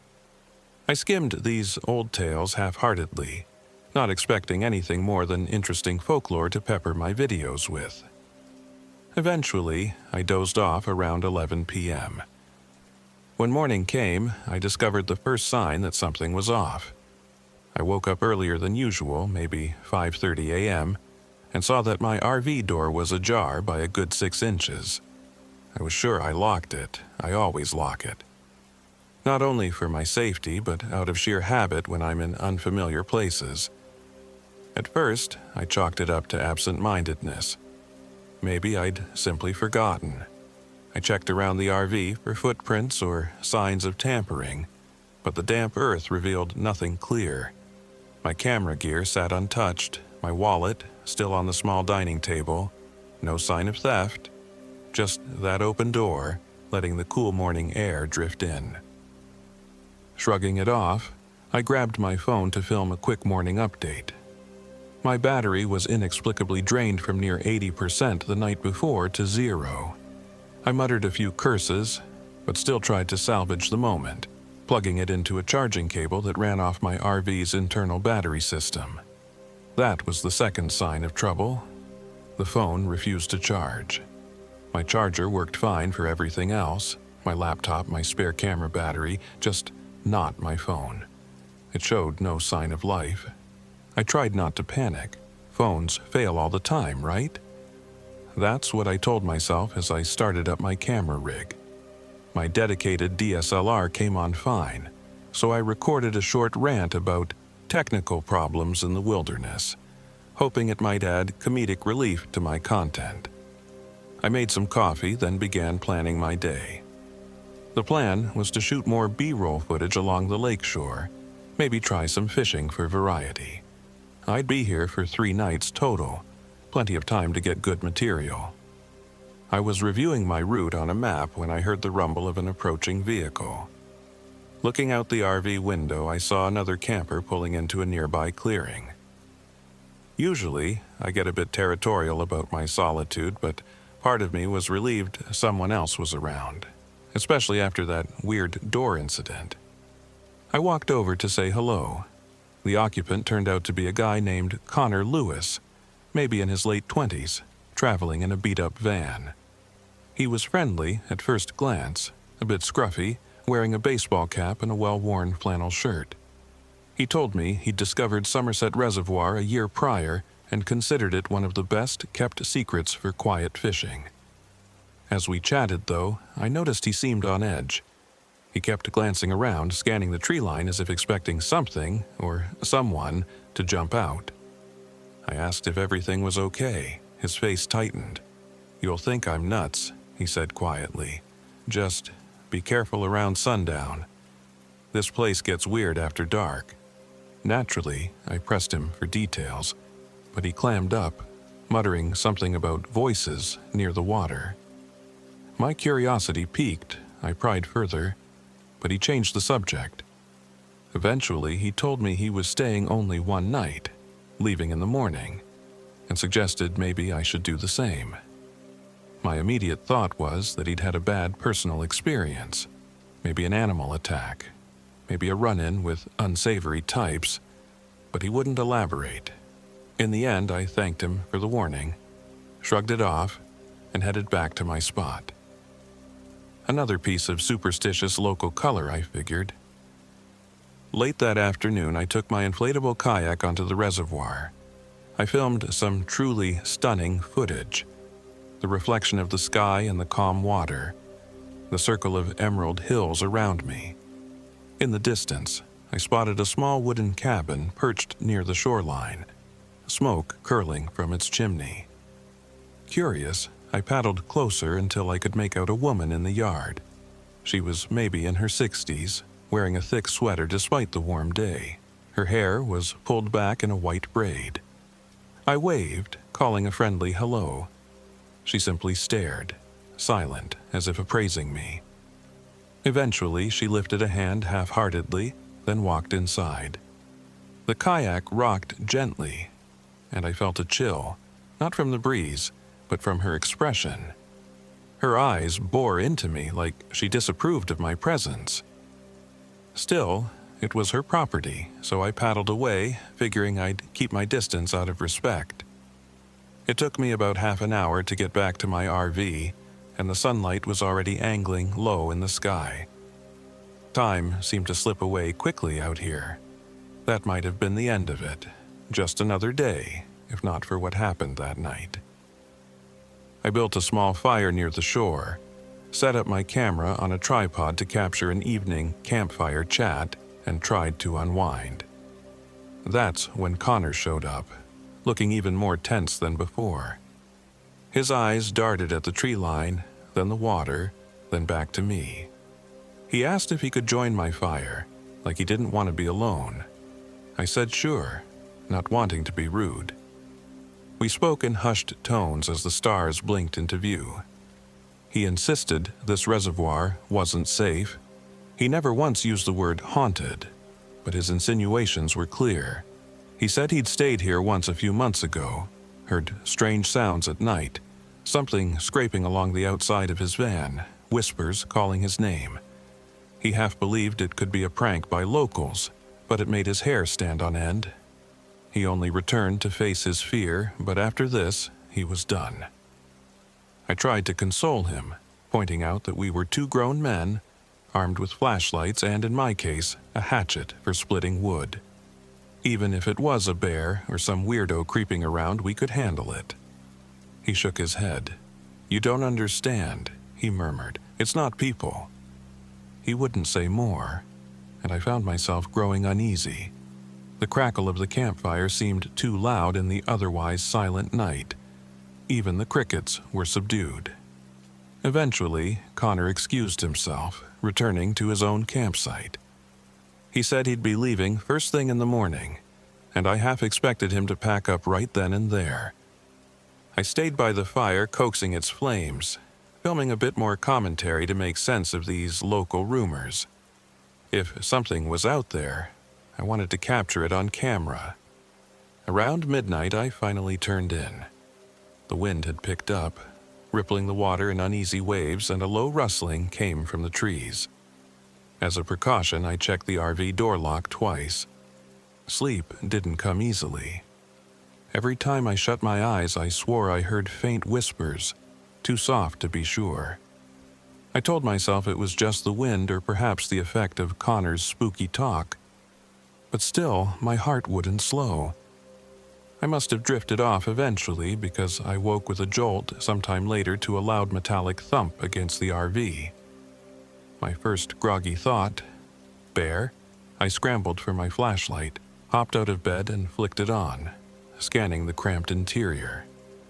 The door was still locked from inside. All seemed normal except for my pounding heart.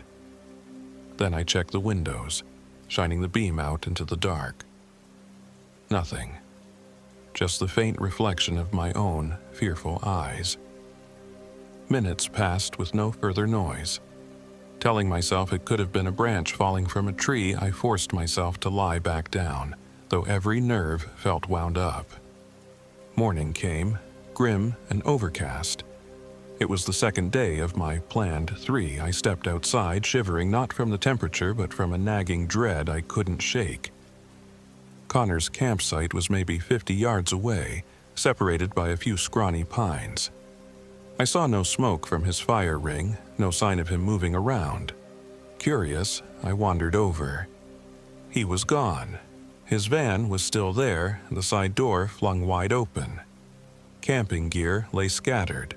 Folding chair, half a cooler, a spilled propane canister. But no Connor. The weirdest part was a plate of food on his makeshift table. Scrambled eggs, partially eaten, still looking fresh, as if he'd just stepped away. On closer inspection, they were lukewarm, not stone cold as you'd expect from sitting out for hours. I called his name, checked inside his van, but found nothing except an unmade sleeping bag and more gear. It was as if he'd walked off mid-bite and never returned. I felt a stab of genuine fear now. People don't just vanish into thin air. If he went for a short walk, why leave all his stuff behind, especially after telling me how terrified he was? Was he playing an elaborate prank? But for what purpose? At that moment, I heard movement behind me. I spun, startled, nearly dropping my flashlight. It was the older woman I'd seen near the cabin. She must have walked up quietly. She stood outside the clearing, her posture rigid. I tried to ask her if she'd seen Connor, but her expression remained impassive. "You're better off leaving," she said in a low, firm voice. "Nothing good stays here after dark." Before I could press her for details, she turned and walked away. Stunned, I followed, stumbling over branches and pine needles, calling after her.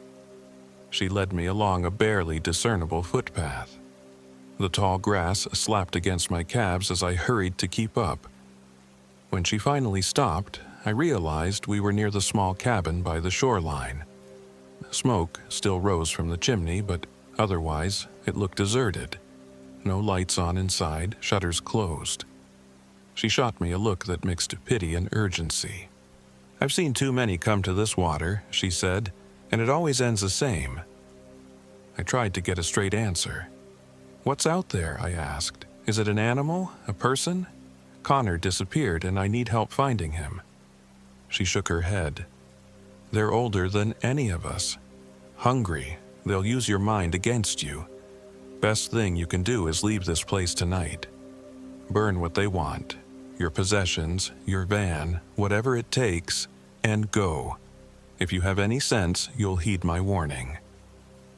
With that ominous proclamation, she retreated into her cabin and slammed the door. I stood there, dumbfounded, feeling a spike of anger at how vague she was. But another part of me was deeply rattled. Her eyes had that haunted glint people get when they've witnessed horrors they can't describe. I tried the door, but it was barred from inside. I knocked, demanding answers, but she wouldn't open up. Only silence. Finally, I trudged back to my campsite, glancing at the water. Despite the overcast sky, the surface glimmered in an odd, murky way. I felt like it was watching me. I told myself to stay rational. Connor vanished. That could be anything. He might have wandered into the woods, had a seizure, an animal encounter. Or maybe he was playing a sick joke on me. In any case, my phone was still dead, so calling the authorities wasn't an option. The nearest real town was a good half-hour drive at least. I decided to hop in my RV, start the engine, and head for cell service to call the police. That's when the third unsettling event occurred. The RV wouldn't start. I turned the key and the engine coughed but never turned over. My battery was new, so this made no sense. Panic quickened my pulse. I tried again. Nothing but clicks and a faint mechanical whir. The day was strangely dark, the sky an ominous shade of gray-green. and I felt a bizarre sense of time slipping, like it should be early afternoon, but it looked more like dusk. Stepping outside, I popped the hood. I'm no mechanic, but I can check basic stuff. The battery terminals were secure, no obvious damage to the wiring. Frustrated, I walked to the driver's side window, turned the key again, and froze as I heard faint static from the radio. Then, over the static, I heard my own voice whispering, "Help me!" My heart pounded. The radio wasn't even switched on, and that voice, my voice, sounded eerily desperate. I turned the ignition off, stepping away with trembling hands. This was beyond normal explanation. Either I was losing my mind or something was playing with me. I remembered the old woman's words about, "They'll use your mind against you." Was that what was happening? Desperation made me decide to hike out on foot, heading for the nearest ranger station or store. I packed my essentials: water, a few snack bars, first aid kit, flashlight, and the hatchet. Before I could leave, though, a roll of thunder cracked overhead, and rain began to fall in fat droplets. The temperature dropped rapidly. I didn't relish the idea of tramping through miles of wet forest, but I didn't see a choice. Yet, within minutes, the downpour became torrential. Water hammered the RV roof. My footprints filled with muddy rivulets. The trees swayed violently, and the trail I planned to follow turned into a slick mess. I slipped twice, just stepping away from the campsite. With the wind gusting that hard, I risked getting lost or injured. Reluctantly, I retreated back inside the RV, hoping the storm would pass quickly. It didn't.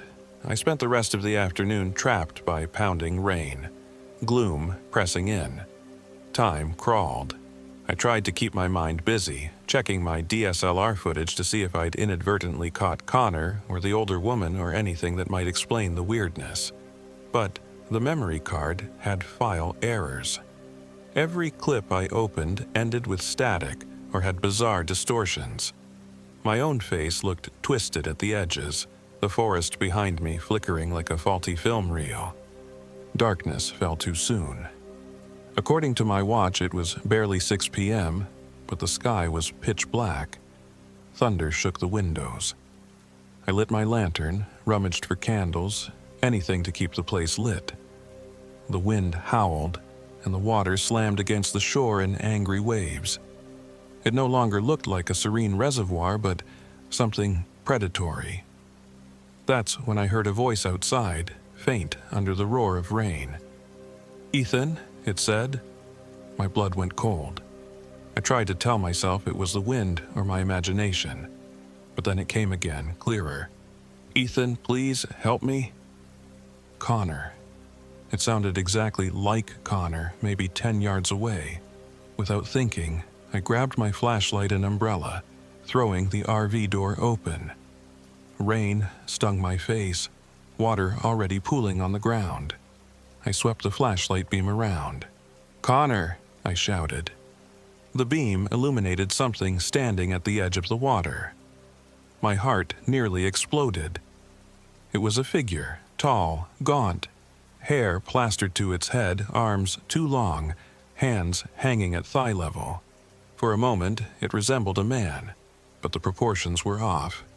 Then I saw its face, pale in the glow of my flashlight, eyes sunken, mouth parted in a strange grin. It lifted an arm and beckoned me closer. A gargling whisper carried on the wind. "Ethan, come here!" I screamed, stumbling backward into the RV. Slamming the door, I locked it with shaking hands. My mind raced. What did I just see? Its voice, if it was a voice at all, sounded like a warped imitation of Connor's. I heard scraping on the RV walls, a soft wet sound like something slapping its palms against the metal. My entire body shook with terror. Then came a new sound from the direction of the reservoir. Voices or moans, hard to describe precisely. Multiple tones layered together, all calling in an inhuman chorus. My name was in there, or some approximation of it, repeated again and again. I turned off my lantern, huddling in the darkness. Lightning flashed, revealing the silhouette of that figure pressed against my window. Elongated fingers splayed. In the flash, I could see others behind it, standing waist-deep in the water, their spines hunched and heads tilted. Their eyes reflected the lightning like animals. They do not like fire. The woman's voice drifted through my memory. If that was true, maybe I could repel them. I scrambled for my stash of emergency flares, found 2. I also had a small container of lighter fluid. My heart hammered as I formulated a desperate plan. If they hated fire, I'd give them fire. I threw open the RV door, tossing the first flare toward the nearest figure. Red sparks hissed in the rain. The thing screeched, reeling back, mouth contorting into a wide oval. Lightning lit the clearing again, and I saw it more clearly. A withered, emaciated torso, skin like puckered clay, arms nearly down to its knees. I rushed outside, ignoring the bullet-like raindrops, and used the lighter fluid to soak a patch of nearby kindling and a piece of tarp. My umbrella flew away in a gust, so I was drenched in seconds. But I got a small, sputtering fire going, the flames flickering angrily under the onslaught of rain. I fed it everything flammable I could find, rummaging through a storage bin. Old newspaper scraps, cardboard, pine needles. The creatures, or whatever they were, hissed and withdrew to the edge of the water. I saw 3, 4, maybe 5 shapes in the strobing lightning. They undulated, half in the water, half on land, limbs moving in unnatural jerks. Their eyes glowed faintly, reflecting the flames in a sickly orange glare. I backed toward my RV. The fire could only last so long in this downpour. My mind spun with the woman's warning. She'd said something about burning what they want. Did they want my possessions? My RV? I thought of how the radio crackled with my own voice, the engine refusing to start. Was it possible the RV itself was a kind of lure or anchor for these things? My rational brain rejected that idea. It sounded insane, but the terror pushed me into doing something reckless. I rummaged in my storage compartment for more lighter fluid, flung it on the side of my beloved RV, and flicked open a lighter. My heart broke at the thought of destroying the vehicle that had been my home for years, but a deeper survival instinct spurred me on. The flames caught, slowly at first, then roared as the fluid ignited. The paint bubbled, and black smoke curled up. Lightning flashed overhead. The creatures let out a shriek so piercing it made my ears ring. They staggered away from the bright glow, pressing themselves into the water. I watched, horrified, as the wavelets around them churned. Their bodies sank in unison, disappearing below the surface except for trembling silhouettes. The flames spread across the side of my RV, and I felt a surge of shame and fury. My entire life's work, my traveling home, was going up in an inferno. Yet a small irrational part of me thought, this is what it takes. If that woman was right, maybe this would break whatever hold they had. Amid the chaos, I spotted movement on my right. Another figure, or possibly the same one from before, emerged from behind a stump. Its left arm looked broken, bent at an impossible angle, but it still scuttled closer. Rain pounded its slick skin. I braced myself as it lunged at me, letting out a gravelly moan. My hatchet was tucked into my belt. I grabbed it, swinging wildly. The blade struck its shoulder with a sickening thud. The creature's skin tore like wet paper, black fluid oozing out, but it hardly recoiled. Instead, it latched a bony hand onto my forearm, nails biting into my flesh. Pain flared. I dropped to one knee, free hand scrabbling for the ground, finding a broken glass bottle from earlier. I felt the creature's breath, or aura, or whatever it exuded, cold against my cheek. Gathering every ounce of courage, I jammed the jagged end of the bottle upward into its jaw. A tear of black sludge spattered onto my arm. The thing made a horrid wet screech and let go, stumbling back. Lightning illuminated its face, mouth flapping like a fish out of water, eyes rolling back. Finally, it collapsed onto its side, chest heaving. I staggered away, adrenaline screaming through my veins. My forearm stung with half-moon cuts. The flames from my RV were turning monstrous, licking the roof now, embers dancing into the stormy sky. Several shapes retreated deeper into the water, churning it into froth. They let out an unearthly chorus of shrieks. My mind reeled, teetering on the edge of utter breakdown. Sobbing from fear and heartbreak, I stumbled toward the path leading away from the shore. I had no illusions about the safety of staying there. My rig was a lost cause. I had only the clothes on my back, a half-burnt hatchet, my water bottle, and a second flare jammed in my pocket. That was it. The image of Connor's half-eaten eggs burned in my memory. He didn't deserve to die like this. A wave of guilt washed over me. Should I have done more to save him?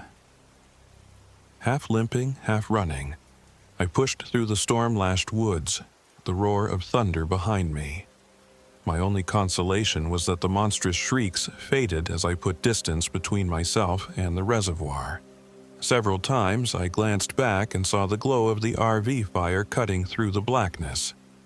The wind whipped the flames sideways, sending sparks swirling. A bitter part of me hoped I was burning away whatever evil resided there, or at least frightening it off. But in my gut, I sensed it wouldn't be that simple. Branches tore at my clothes. I slipped in mud, nearly losing my footing. Time blurred. Maybe an hour passed, maybe more. Eventually, the downpour eased to a drizzle, and the sound of the reservoir receded. I found myself on a muddy logging road. My entire body ached, blood trickling from the cuts on my arm. The hatchet weighed heavily in my grip. Every so often, I'd hear a rustle in the underbrush that set my nerves on edge, but I never saw another sign of those creatures. As dawn's first hint of gray touched the sky, I came upon a small structure that looked like an abandoned ranger station, or maybe a tool shed. The door hung ajar. I ventured inside, calling out. No response. It was dilapidated, nothing but a few broken chairs, old maps rotting on a table, but at least it was shelter from the drizzle. Exhausted, I slumped against a wall and passed out. When I woke, the sun was shining through cracks in the boarded windows. The storm had passed. My watch read 10:15. I had no idea if that was accurate anymore. Time felt like a fickle illusion. My stomach growled, but I had no food left. My mind swirled with everything that happened. Connor's disappearance, the gaunt figures, my RV in flames. I was numb, half convinced this was a nightmare. Summoning my last reserves of willpower, I left the shack and followed the logging road for what felt like miles, until I reached a larger dirt path. Eventually, around midday, a pickup truck drove by, an older man in the driver's seat looking at me with alarm. I flagged him down, stumbling toward the passenger door. He asked what happened, eyes scanning my torn clothes and bloody arm. I mumbled something about a camping accident, that I got lost, my vehicle burned. I was too terrified and disoriented to give specifics. To his credit, he didn't press for details. He offered me water and said he'd take me to a nearby clinic. I dozed in and out of consciousness on the ride. The man mumbled about how the area around Somerset Reservoir has always given him the creeps. When we arrived at the small medical facility in a neighboring town, I was whisked into an examination room. The staff cleaned and stitched the cuts on my arm, remarking on how strange they looked. Like claw marks from an animal, but not quite. I told them it might have been a raccoon or a coyote that startled me. They didn't ask further. After I'd calmed down, a police officer came by to take my statement about the missing man, Connor. I hesitated, uncertain how much to reveal. Eventually, I stated that I believed he'd vanished overnight, left his campsite in a hurry. I omitted the part about watery humanoid creatures. I might have told them if I thought it would help, but who would believe me? Over the next few days, the local authorities did a brief search around the reservoir. They found no sign of Connor, no sign of my burned RV, though that part confused me. I assumed they'd easily locate a smoldering hulk near the lake. But the officer who returned to interview me said the area was heavily scorched by a lightning strike, leaving a few blackened trees, but no vehicle remains. That made no sense. I know what I saw. The officer shrugged, suggesting maybe I'd gotten turned around. The lightning caused a brush fire, and my RV was stolen or towed by someone else. I had no explanation. None of it made sense. They never found the older woman either. The cabin on the lake, the officer insisted no such dwelling existed where I described.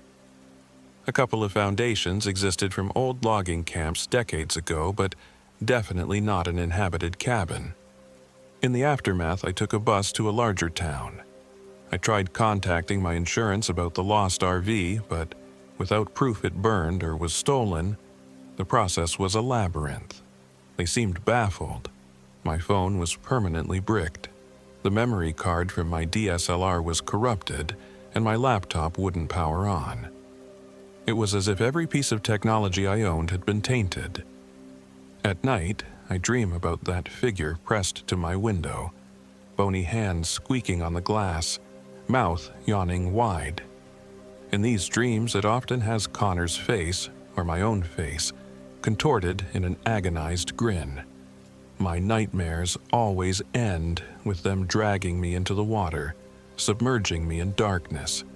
I wake up gasping, swearing I taste lake water in my mouth. A few weeks after, I found a partial track of my phone's GPS data on a cloud backup. Oddly, it was from around midnight, pinging me in the middle of the reservoir. In the water. That was impossible. Yet, there it was. I can't reconcile it. I've stopped trying. I sometimes wonder if the woman in the cabin was real at all. Could she have been a projection of my own fear or something conjured by them? Or maybe she was as real as the rest of it, trying to save me in her cryptic way. In moments of calm, I tell myself that something happened in those woods that defies logic. That corner of Vermont is older than the roads and towns, older than anything we know. People vanish there sometimes. I do know one thing. I'll never again camp alone in a place so remote. My wanderlust is gone. I stay in cheap motels now, uploading half-hearted travel vlogs that don't feel genuine. I don't mention the reservoir or the beings I call the hungry ones in my mind.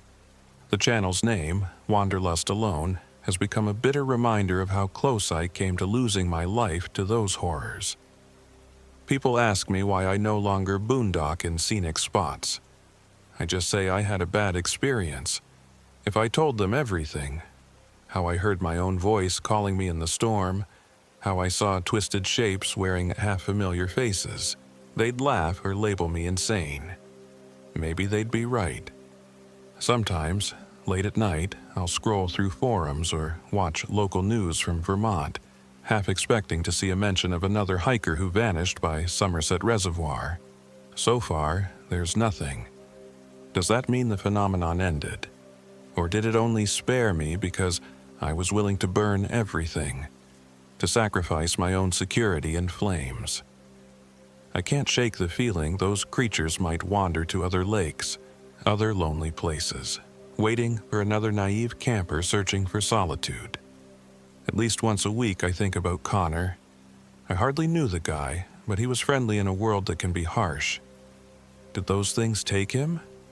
Did they transform him into one of their own, forced to lurk at the water's edge, hungry for unsuspecting souls? My imagination conjures gruesome scenarios, each more terrifying than the last. When the nightmares get too intense, I step onto my motel balcony and look up at the night sky, reassuring myself I'm safe. But the memory of that final glimpse, my RV in flames, silhouettes drifting back into the reservoir, haunts me. I'll never unsee it. Even in broad daylight, I'll recall the stench of burning metal and the slick, unnatural skin under my hatchet blade. I'm telling you this because I want someone, anyone, to believe me. Maybe you'll think it's nothing but a ghost story, but if you ever find yourself in an isolated spot by still water at night, and you hear your name whispered in the wind, remember my words. There are places where the rules of nature bend, where the water draws out shapes that should never walk on land. In those places, if you're wise, you'll walk away. Or you might lose more than you ever thought possible. That's how it happened. I lost my RV, my gear, and any lingering sense of safety. I'm still alive, but I'm not the same man I was before. I walk with a limp in my spirit, if that makes sense. Like a part of me was maimed out there in the dark. Even now, I sometimes catch a glimpse in a mirror and think I see that grin. That face stretched wide at the edges, staring back at me. Then I blink, and it's gone. Just my reflection again. I have to wonder, though, if they ever truly let go, or if they're simply waiting until I'm alone in the dark once more, ready to pull me under like they did Connor. So, if you read this or hear it and decide to dismiss it as nonsense, that's your choice. But next time you camp by a quiet lake or reservoir, look carefully at your reflection in the water. If it moves when you don't, if it smiles too wide, if it calls your name in a voice that isn't quite yours, remember me. Remember all the warnings. And run.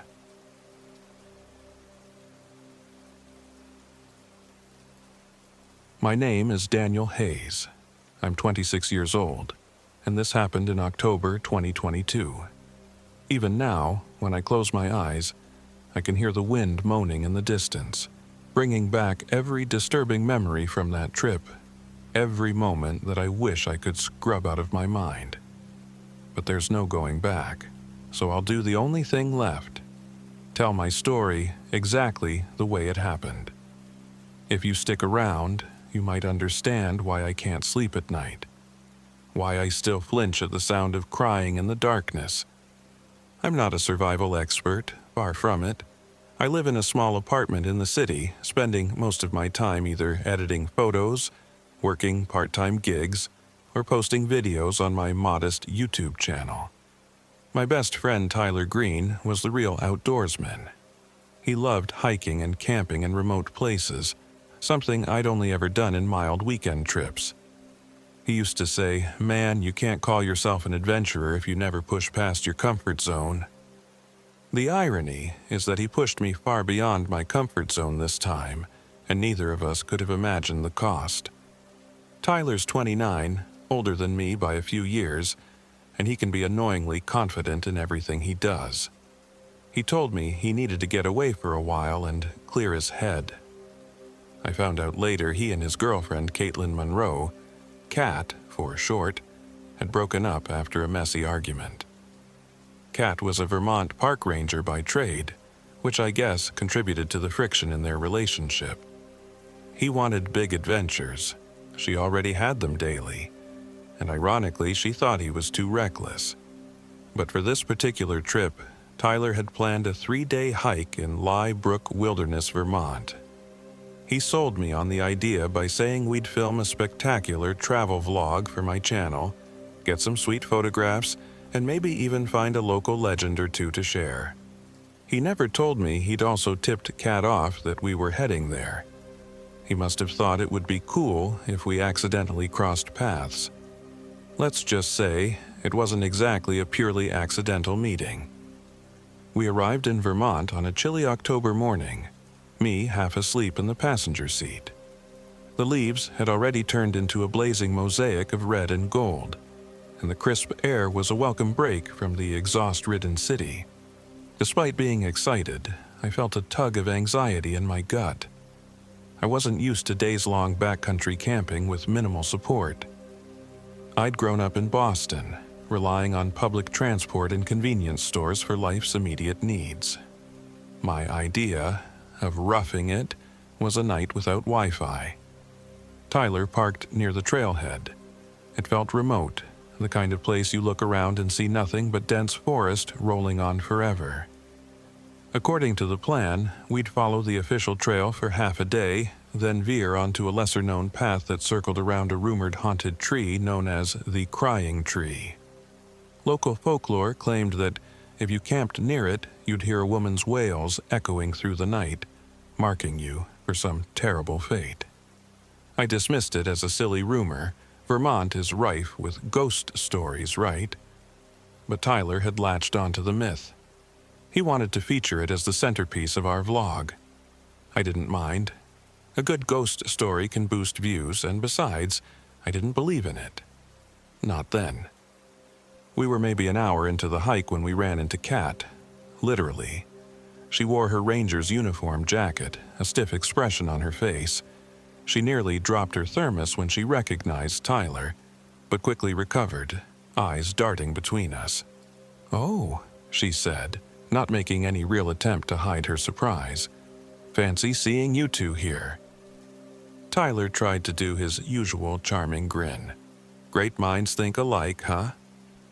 Her forced smile didn't fool me. "I'm checking on a reported hazard on the upper trails," she explained briskly. "A storm knocked down some trees last week. It's not super safe to go where you're planning. You guys should probably stick to the main route." Tyler shrugged it off. "Nah, we'll be fine. We've got gear, and we'll keep an eye out." I shifted awkwardly.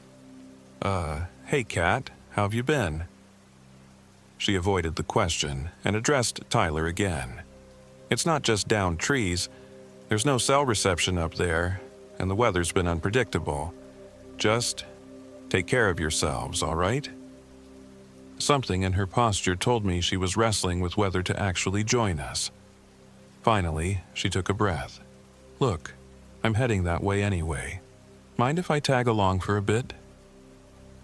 Tyler's answer came too quickly. "Sure, always good to have an expert on the team." I'm sure part of him was hoping they'd reconcile somehow, but Kat's face stayed tense, and she kept a significant distance between them. A few hours later, we were deep in Brook Wilderness, the sun dipping behind a canopy of hardwoods. Everything was bathed in that golden, late-afternoon glow that makes you think the world is a perfect place. My camera was rolling, catching Tyler's confident stride, Kat's cautious scanning of the trail, and my own attempts to narrate the scenery. Then the first oddity. Our phones died. All of them. Mine, Tyler's, and Kat's. We'd checked our battery levels that morning. They were all near full, but now they just blinked off. I assumed maybe we were out of range, so the battery drained from constantly searching for a signal. But Kat's expression told me she'd never seen a phone die that fast. We tried to take it in stride. This was a wilderness trip after all, so it wasn't like we'd be scrolling social media. But I noticed Kat fiddling with her phone over and over, pressing the power button, trying different angles. Nothing. It was like the device was completely bricked. As the afternoon wore on, we realized the GPS on Tyler's watch was also acting up. The location icon jumped wildly, flipping from one coordinate to another. Kat double-checked with her own manual compass, insisting that we were veering off the expected route. We pressed on anyway, trusting that we'd reorient ourselves soon. But sunset arrived earlier than any of us anticipated. One minute the sky was a pale blue, and the next, the light had faded behind the hills. My watch read 6 p.m., but it was almost fully dark. Kat insisted it felt closer to 7:30 or 8. That discrepancy rattled me more than I wanted to admit. To compensate, we chose a relatively flat area to make camp, just a bit shy of the rumored crying tree. We ate a quick meal from our supplies. Tyler seemed relaxed enough, joking about ghost stories, but Kat was uncharacteristically quiet. That night, the wind howled through the trees, creating a low, keening sound. Every time a gust swept through, I thought I heard a faint sobbing. It raised the hairs on my neck. I wasn't about to show my nerves on camera, so I faked a smile and filmed a short monologue about how spooky the forest sounds at night. Then I tried to sleep, but I kept jolting awake at random intervals, with no idea how much time had passed. I must have dozed off at some point because I woke with a start around dawn, or what should have been dawn. The light was dim, that strange pre-sunrise color, but my watch read 9 a.m. I sat up, confused, and realized something else. My sleeping bag was completely unzipped from the inside. I certainly hadn't done that. I looked over at Tyler's tent, noticing it was empty. Kat emerged from her tent, her eyes bloodshot. "I barely slept," she said. "Weird dreams or something. Feel like I didn't get a single wink." I was about to respond when Tyler burst through the tree line, carrying an armload of firewood. Usually, Tyler made a lot of noise, whistling or laughing to himself, but he was dead silent. He just set the wood in a messy pile and stared at us, not blinking. "Hey, morning," I said, still groggy. "Where'd you go?" He paused a moment too long. "Foraging for kindling." Kat gave me a questioning glance. "We have a propane stove. Why bother with all that wood for breakfast?" Tyler didn't answer. He just shrugged and half smiled. Something felt off. He looked exhausted, but also distant, like his mind was half somewhere else. Shaking off the unease, I decided to check my bag, only to discover half of my protein bars had gone moldy overnight. That made no sense since they were in sealed packages. Kat opened her pack, gasped, and held up what looked like a shriveled, blackened apple. She had packed fresh fruit, but it shouldn't have rotted in one night. "This is insane," she muttered. "Something's not right." We tried to find a logical explanation. Temperature fluctuations, maybe a tear in the packages letting in moisture, but none of it fit. And then Kat noticed her entire backpack was damp, the bottom covered in mud as if someone had dragged it through wet dirt. She insisted she hadn't touched it after turning in for the night. Meanwhile, Tyler was stacking the wood with an odd mechanical motion, never responding to our exclamations about the ruined supplies. I tapped his shoulder. "Dude, everything okay?" He nodded slowly. "Breakfast?" "Sure, but what's with breakfast?" he repeated, almost as if he hadn't heard me. Kat and I exchanged worried looks. Something about Tyler's eyes just didn't look like him. After a tense meal, dry oatmeal and the last of the untainted snack bars, we packed up and continued deeper into the forest. The plan was to reach the crying tree by midday, film some footage, then circle back to a different campsite closer to the main trail. We walked for a couple of hours in near silence. Kat tried using her compass again, but it spun oddly, sometimes pointing north where it should have been southeast. She swore under her breath, muttering about how this wasn't normal. Tyler led the way, seemingly unconcerned. Then came the next unsettling event. We found Kat's missing backpack. The problem was she was wearing her backpack. The one on the ground looked exactly like hers. Same color, same tears in the fabric from an old hike, yet there it lay, strewn across a patch of mushrooms as if discarded. Kat lifted the flap, revealing the same brand of gear inside, but it was all rotted. The canteens were rusted, the food packets turned to black slime. She dropped it, hand shaking. "This can't be real. I have my pack right here." I tried filming it, but my camera glitched, the screen flickering.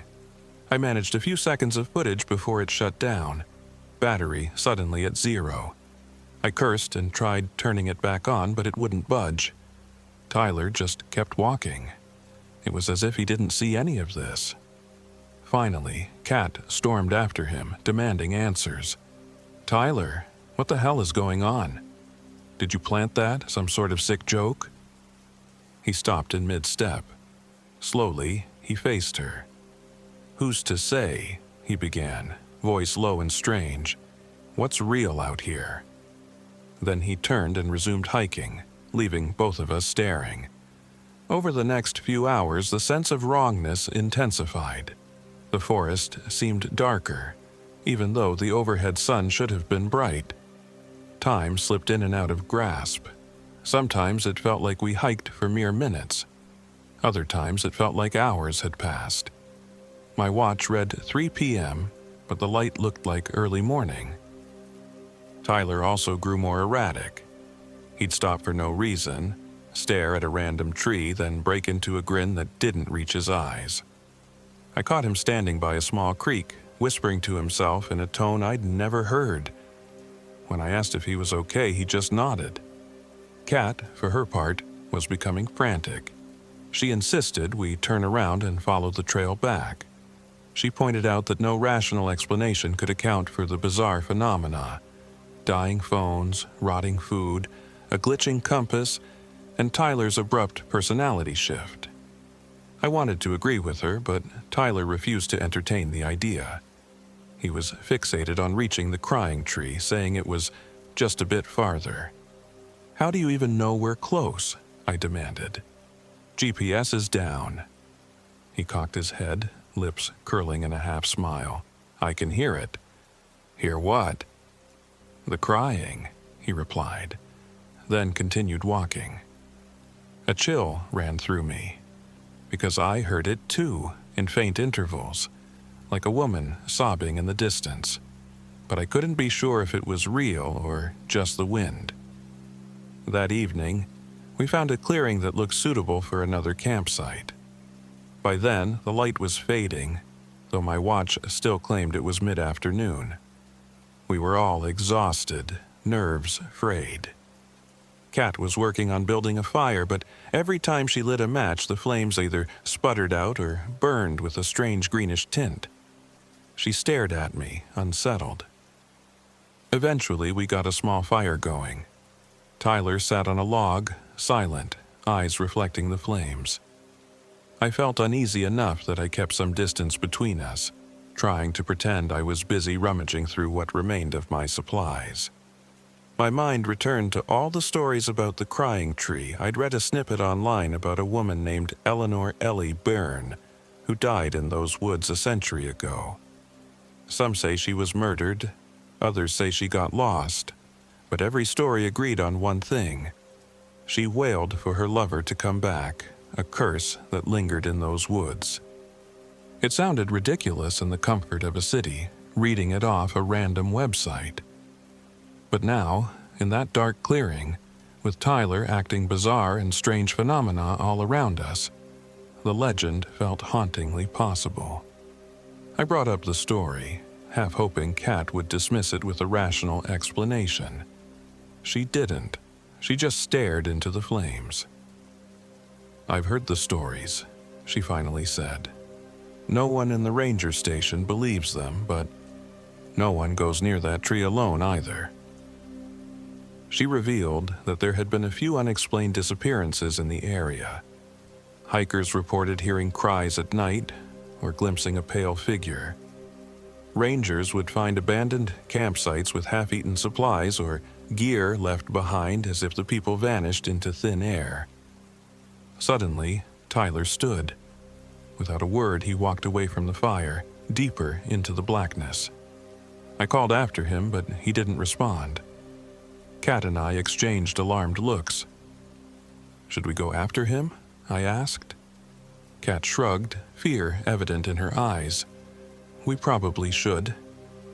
Reluctantly, we followed his path using headlamps to cut through the gloom. We found Tyler standing near a massive oak tree, the trunk gnarled and twisted. He reached out, touching the bark as though in a trance. Up close, the tree gave me an uneasy feeling. It looked too old, the wood dark and riddled with strange lumps, but it wasn't the crying tree, or at least not from the descriptions we'd read. Kat approached Tyler cautiously. "Tyler, come back to camp. It's not safe wandering off." He turned around slowly, and for a split second I swear his face wasn't his own. It was as if an overlay of someone else's features, maybe a woman's, flickered across his expression. Then it was gone. He blinked. "Sure, yeah, let's head back." Night overcame us. No stars, just a thick canopy blotting out the sky. I tried to sleep in my tent, but every rustle, every gust of wind set my heart pounding. At one point, I realized I heard that muffled sobbing again, definitely human this time. I poked my head outside, scanning the perimeter of our campsite with my flashlight. The sound cut off abruptly. I forced myself back into my sleeping bag and eventually drifted off, though my dreams were plagued by horrifying images. Skeletal hands reaching from the ground. A woman screaming in a language I couldn't understand, and Tyler's face contorting into someone else's. When I snapped awake, I had no idea how long I'd slept. It was still dark. The fire had died to embers. I looked around, noticing Tyler's tent was wide open and empty.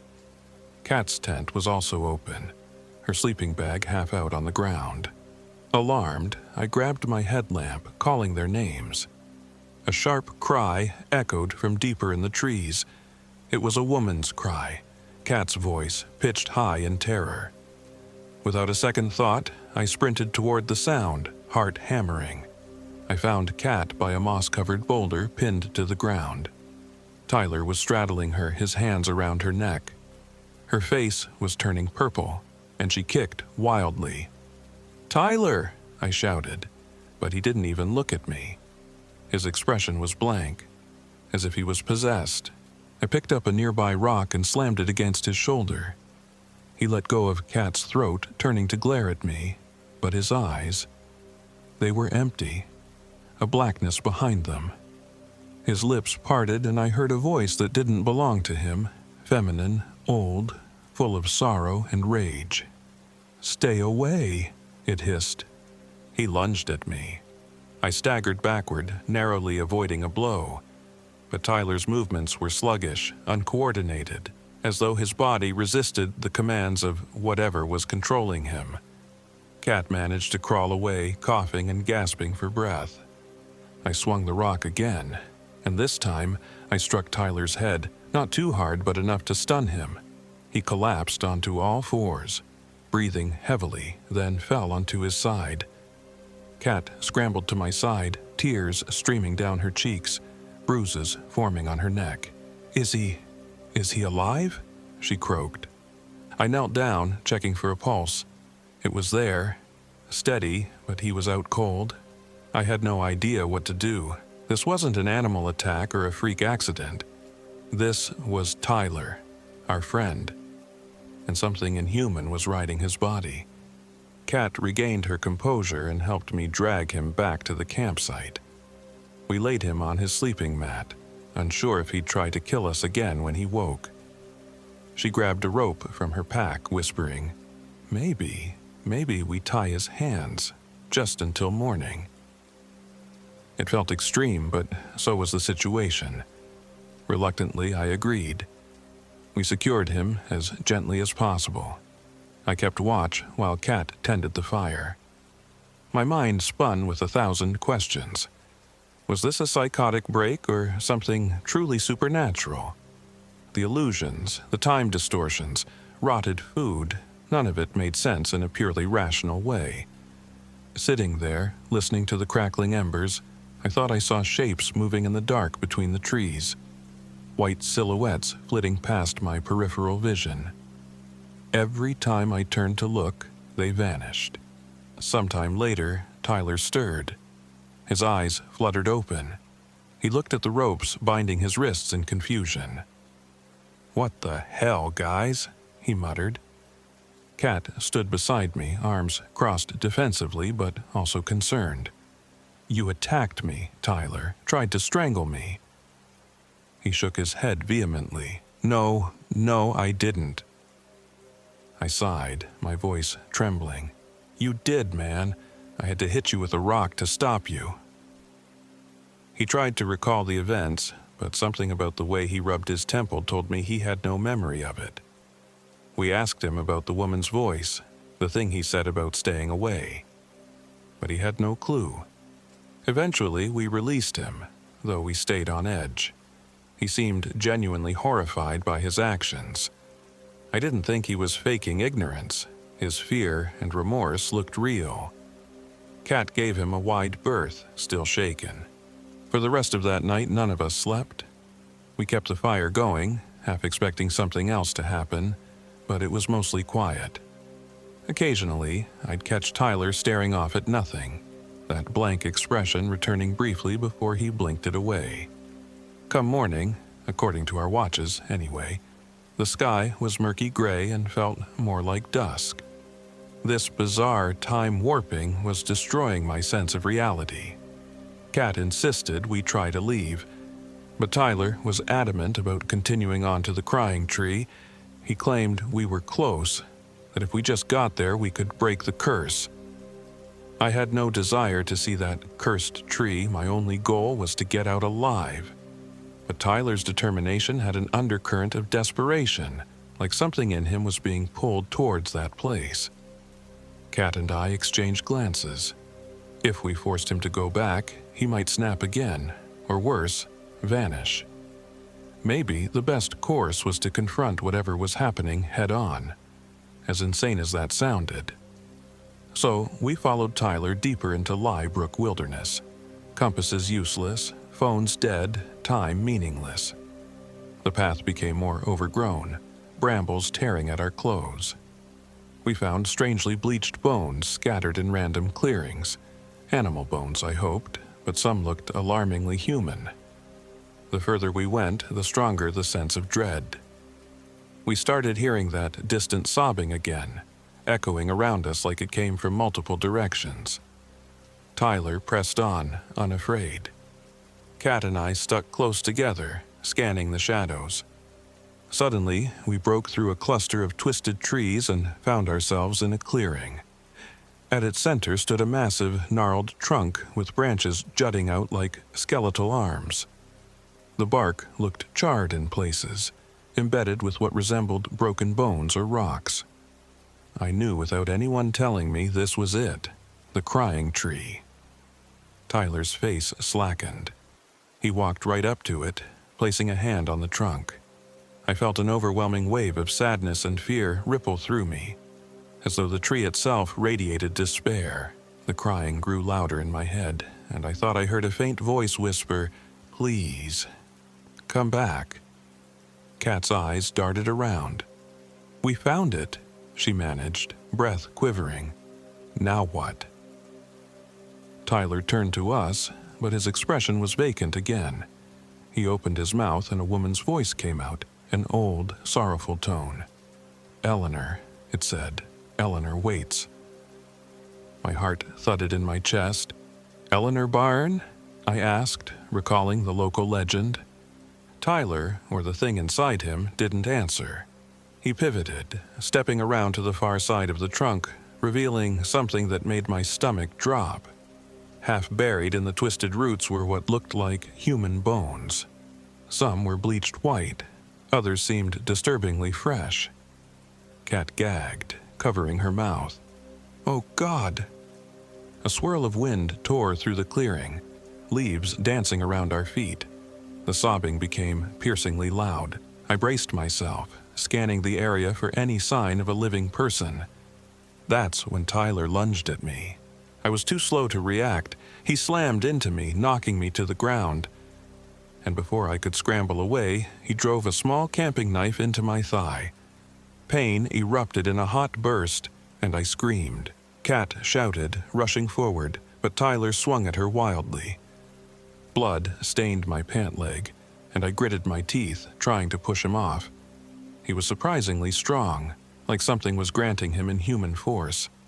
The whites of his eyes had turned dark, and the grin on his face was more a grimace of rage. Cat grabbed a fallen branch and smashed it across Tyler's back, but it only momentarily distracted him. Finally, I managed to twist and kick him away, though the knife stayed in my thigh, and every movement sent agony through my nerves. He stumbled backward, hissing in that same feminine voice. Cat took advantage, lighting a flare she kept in her belt. She jammed it forward, the burning tip catching Tyler right in the shoulder. The fabric of his jacket melted and a plume of black smoke rose, accompanied by a shrill scream that didn't sound human. I watched in horror as Tyler's face contorted, eyes rolling back. His body convulsed, limbs twitching unnaturally. For a moment I saw something else in his place. A tall, gaunt figure with sunken cheeks and rotted flesh. Its mouth hung open, and dark fluid dripped from its eyes. Then I blinked, and Tyler was back, collapsing to the ground with a pained groan. Despite the searing pain in my thigh, I crawled toward a thick branch about 3 feet long. My vision blurred with tears and terror. I wasn't going to let whatever was inside Tyler kill me or Cat.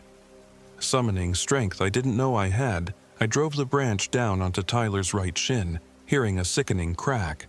He screamed, but the voice that came out was layered. Tyler's cry mingled with a high-pitched wail. In that second, I realized I might be doing the unthinkable, crippling my own best friend. But if this thing was controlling him, maybe weakening his body was the only way to stop it. Cat joined in, stepping forward to pin him down, but her face twisted in revulsion. Under her hands, Tyler's body seemed to ripple, features warping. I saw the fleeting image of a skeletal woman, hair in tatters, teeth bared in grief. Then it was just Tyler again, sobbing and convulsing. Another gust of wind nearly knocked us off balance. The sobbing from the tree reached a crescendo, swirling around in a deafening chorus. I thought my eardrums would burst.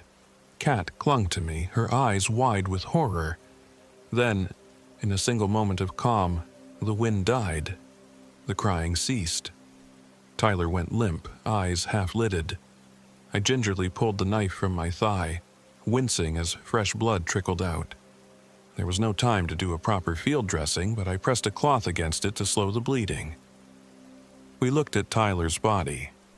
At first, I thought he was unconscious, maybe dead. But then I noticed his chest rising and falling with shallow breaths. Carefully, Cat rolled him onto his back. He appeared older. His hair had streaks of gray, and his face was lined with new wrinkles. It was as if years had passed in a span of minutes. Cat felt for a pulse. "He's alive," she whispered, voice trembling. But barely. I struggled to stand, using the branch for support. The adrenaline still surged through me, masking some of the pain. Cat helped me limp a few steps away from Tyler. Then she gasped. At the base of the crying tree, we spotted another body. Tyler, or at least it looked like him. The clothes were the same brand, the facial structure identical, except this body was shriveled, like it had been dead for years. My stomach turned. It was as if the forest had spat out a decayed version of him. "This can't be real," Cat said, tears in her eyes. "It's impossible." I didn't have an answer. Fear gnawed at me, thinking, was the real Tyler already dead? And if so, who or what had we been traveling with? We had no choice but to run. Limping and bleeding, we abandoned the clearing, leaving Tyler, both versions of him, behind. I hated myself for it, but I rationalized that we had to save our own lives. Something unnatural had taken root here. Every step jarred my wounded leg, sending lightning bolts of pain. Cat supported me, guiding us through the thick undergrowth. The forest blurred around us. The sense of time remained chaotic.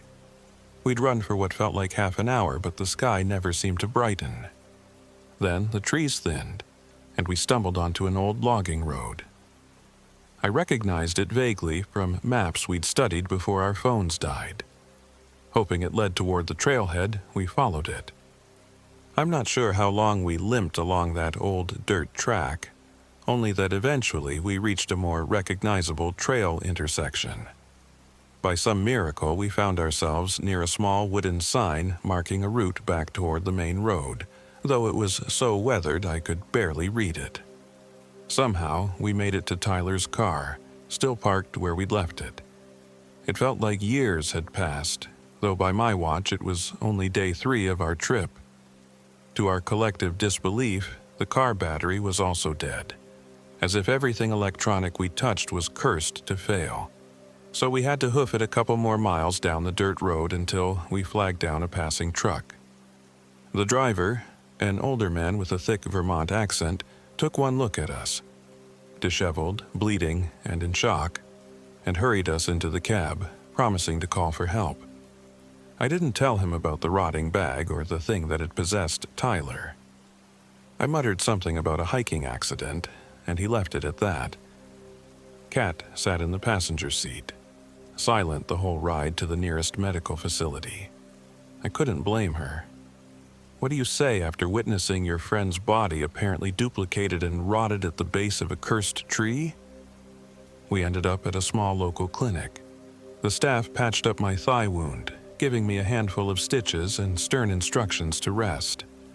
Kat had bruising on her neck, but no serious damage. We told them a condensed story.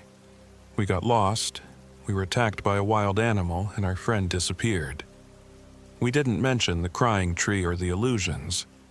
A missing persons report was filed for Tyler. A search party scoured the wilderness for days. They found nothing, no sign of him, no sign of any body. Kat and I parted ways after that. She said she needed to handle some official paperwork regarding the missing hiker. I suspect she also needed time to process what happened. I returned to my apartment, limping, with an infected wound that took weeks to heal. In the aftermath, the nightmares worsened.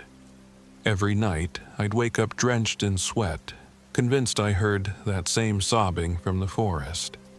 I tried to distract myself by editing the few camera clips I had, but the footage was corrupted.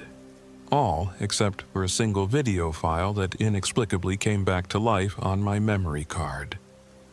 In that clip, the camera is focused on our campsite. Tyler stands at the edge of the frame, half illuminated by a flickering campfire. The strangest part is behind him. I see my own sleeping form, which is impossible since I was the one holding the camera. He stares directly at the lens, face unreadable. A faint sobbing echoes in the background. Then the camera glitches. For a split second, the reflection in the lens shows Tyler's face contorted into that of a gaunt, hollow-eyed woman. Eleanor Byrne, I guess. Then the screen goes black. I can't explain it. I haven't shown it to anyone. The world's got enough nightmares without me adding more. Weeks passed. Sometimes I tried to contact Kat, but she either ignored me or changed her number. I can't blame her. We lost a friend in those woods, or maybe we lost him before we even got there. One night, I was half asleep in my bedroom when I swore I heard Tyler's voice calling my name from the hallway. My heart froze, and I forced myself to check. There was no one there. Yet, I felt a soft breeze that smelled like damp leaves, and I could have sworn I heard a woman sobbing. I don't know if it's guilt, grief, or if the curse of the crying tree followed me home. All I know is that deep down, I'm terrified that the Tyler who left camp that final night wasn't Tyler at all. Maybe the real Tyler died at the base of that tree, strangled by the centuries-old sorrow that haunts Brook Wilderness, replaced by something else wearing his face. And I still wonder, if I close my eyes at night and hear that wail, is it calling me back?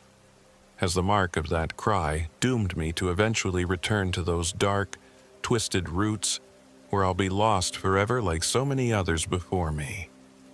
I don't have any comforting answers, just an endless loop of nightmares. Maybe telling this story, in all its madness, is the only closure I'll ever get. or maybe it'll come for me anyway, drawn by my lingering memories. Because sometimes, when I least expect it, I see someone on the street with Tyler's frame, turning a corner. When I chase after him, there's nothing there, but the wind picks up, carrying the faintest echo of a sob. No matter how far I run, I can't escape that haunting cry.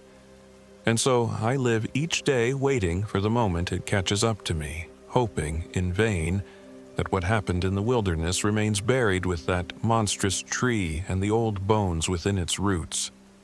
But I can't shake this dread. I can't erase the memory of Tyler's eyes going black, or the final flicker of that rotted corpse that wore his face. I still limp from the knife wound. Sometimes, it's a small reminder that it was all real.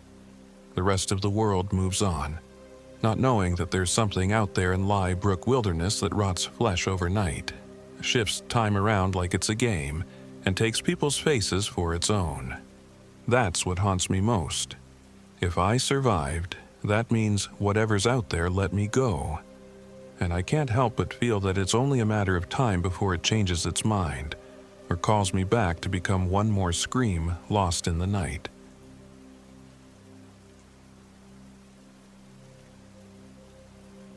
My name is Derek Vaughn. I'm 38 years old, and this happened in August of 2024. I still can't decide which memories of those days were genuine and which were warped by fear. Perhaps I'll never figure it out. All I can do is tell the story as clearly as I remember. I used to be a firefighter in Massachusetts. I left the force and the city 2 years ago when post-traumatic nightmares made it impossible to function. I'd been part of a rescue attempt that went sideways, a child trapped behind a wall of flames. By the time I got to her, everything was falling apart, and I failed. It ate at me in ways I hadn't realized possible. Therapy was on and off. Medication left me feeling numb. Eventually, I used my modest savings to buy an RV, planning to roam the country. At first, it was just an escape, a place to hide from guilt and bad dreams.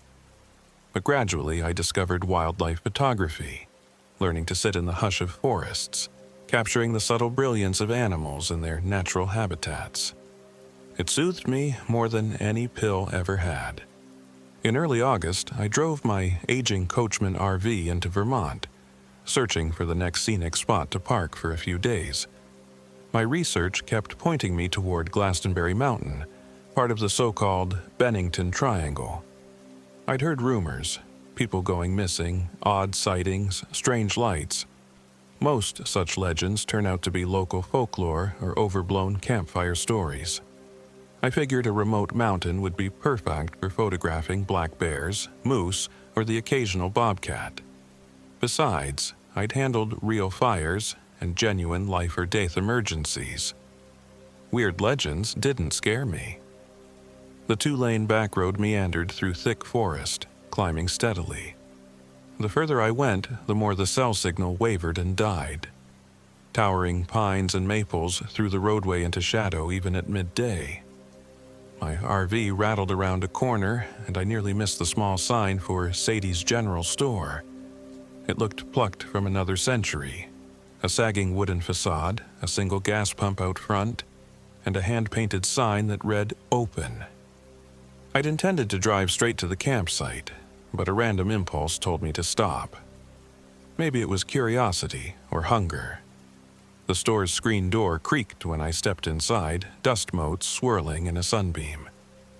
The entire interior was narrower than I expected, with a few shelves of canned goods, postcards, and fishing tackle. And behind the counter stood a woman in her late 60s, hair pinned in a gray bun, a pair of wire-rimmed glasses perched on her nose. She peered at me over the counter. "You from out of town?" she asked. Her voice was raspy but not unkind. "Yeah," I replied. "Just passing through. Thought I'd camp up near Glastonberry, maybe do some photography." She gave me a long, evaluating look. "Got a name?" "Derek," I said, holding out a hand. "Derek Vaughn." She didn't quite smile, but her expression softened. "Sadie Reed," she said in return, meeting my handshake with a surprisingly strong grip. She let go, adjusting her glasses. Not many folks go up there these days. Used to be more popular with hikers, but that was, decades ago. I moved around the store, picking up a couple of bottles of water, some oatmeal packets, and a can of insect repellent. I placed them on the counter. "I like solitude," I explained. "Heard it's beautiful." She tapped the can of repellent. "Sure is pretty, but it has a mean streak if you believe local tales. Some folks see lights out there, especially at night. You ever hear of the Lantern Man?" I hesitated, mid-reach for my wallet. "No, can't say I have." Sadie sighed. "Legend goes back to the 1800s, or so folks say. A logger, or maybe a miner, was caught in a blizzard up there, carrying a lantern to find his way out. He never did. Now he wanders, still searching." She trailed off, eyes distant, as if reciting a half-remembered story from childhood. Then she pinned me with a look. "They say if you see a lantern flicker in the woods, don't follow it. Doesn't matter how lost you are or how curious you feel, leave it be." She glanced at my purchases. "You sure you got all you need?" I forced a grin, trying to keep the mood light. "I've been camping solo for a while. I'm set." She didn't argue. After I paid, she handed me my change and said quietly, "Take care up there, Derek. It's not my business, but maybe don't stay too long." I offered a polite nod. "Appreciate it," I said, though inwardly I couldn't help rolling my eyes at another local ghost story. Small towns have them. The supernatural's an easy explanation for real tragedies. People getting lost, accidents, or worse. I left the store, hopped back in my RV, and drove a few more miles up a winding dirt path. The forest thickened until it felt like the trees themselves were leaning in, curious about my approach. When I finally found a suitable spot, a clearing near a shallow stream, I parked. The late afternoon sunlight filtered in slanted beams through branches overhead, painting everything in shifting patterns of gold and green. Stepping out, I stretched, breathing in crisp mountain air. An unpaved trail extended deeper into the woods, presumably continuing up the slope of Glastonberry. My plan was to stay 2, maybe 3 nights, photograph wildlife near dawn and dusk, then move on. I found a level patch for my portable table and set out my chair, content to relax for the evening. As the sun dropped behind the trees, the forest's hush became absolute. I cooked a quick meal on my small propane stove, rice and beans. I'd gotten used to simple fare since leaving behind city life. After cleaning up, I snapped a few pictures of the swirling dusk sky with my Nikon, hoping the angle might yield interesting silhouettes of the pines. Eventually, I settled in the RV for the night, reading a well-worn wildlife guide under the overhead lamp. I went to bed early. No nightmares that first night, for which I was grateful. Still, I found myself waking periodically, listening to the forest's silence.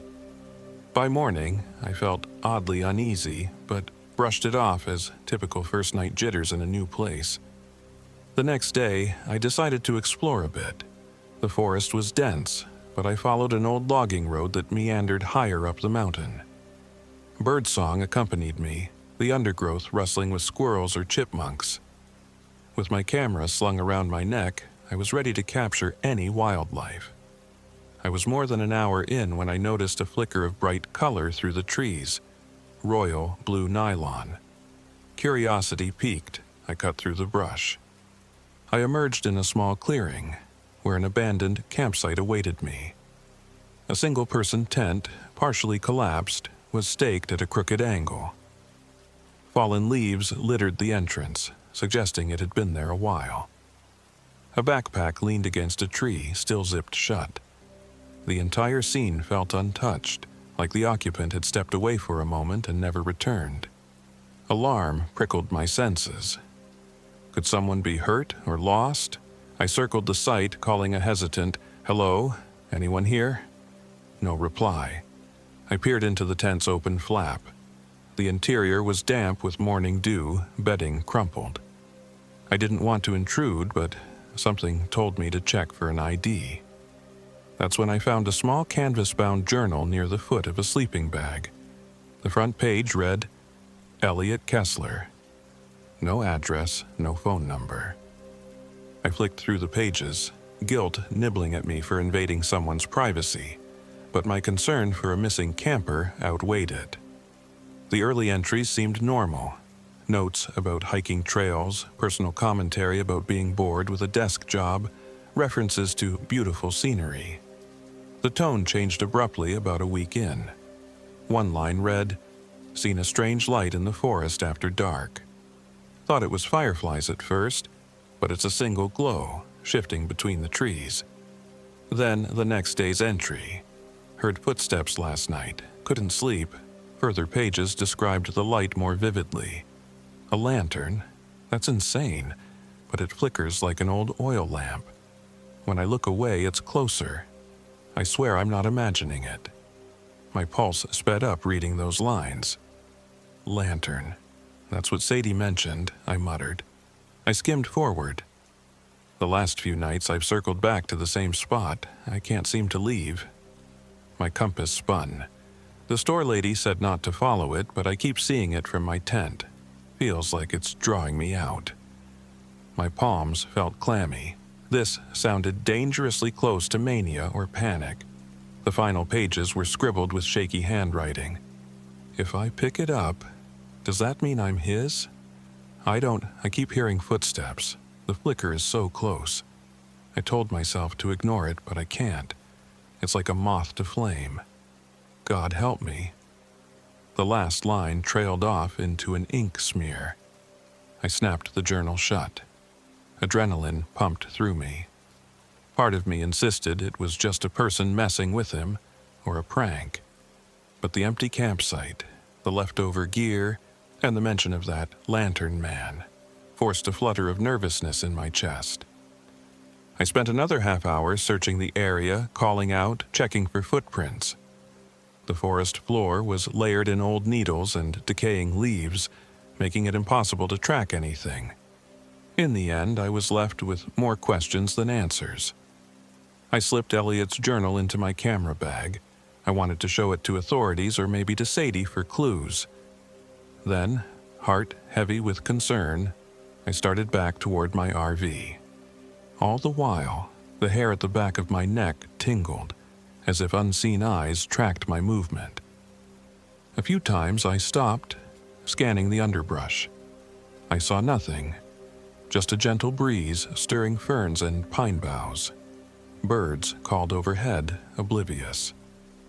By the time I returned to my campsite, the sun was past its zenith.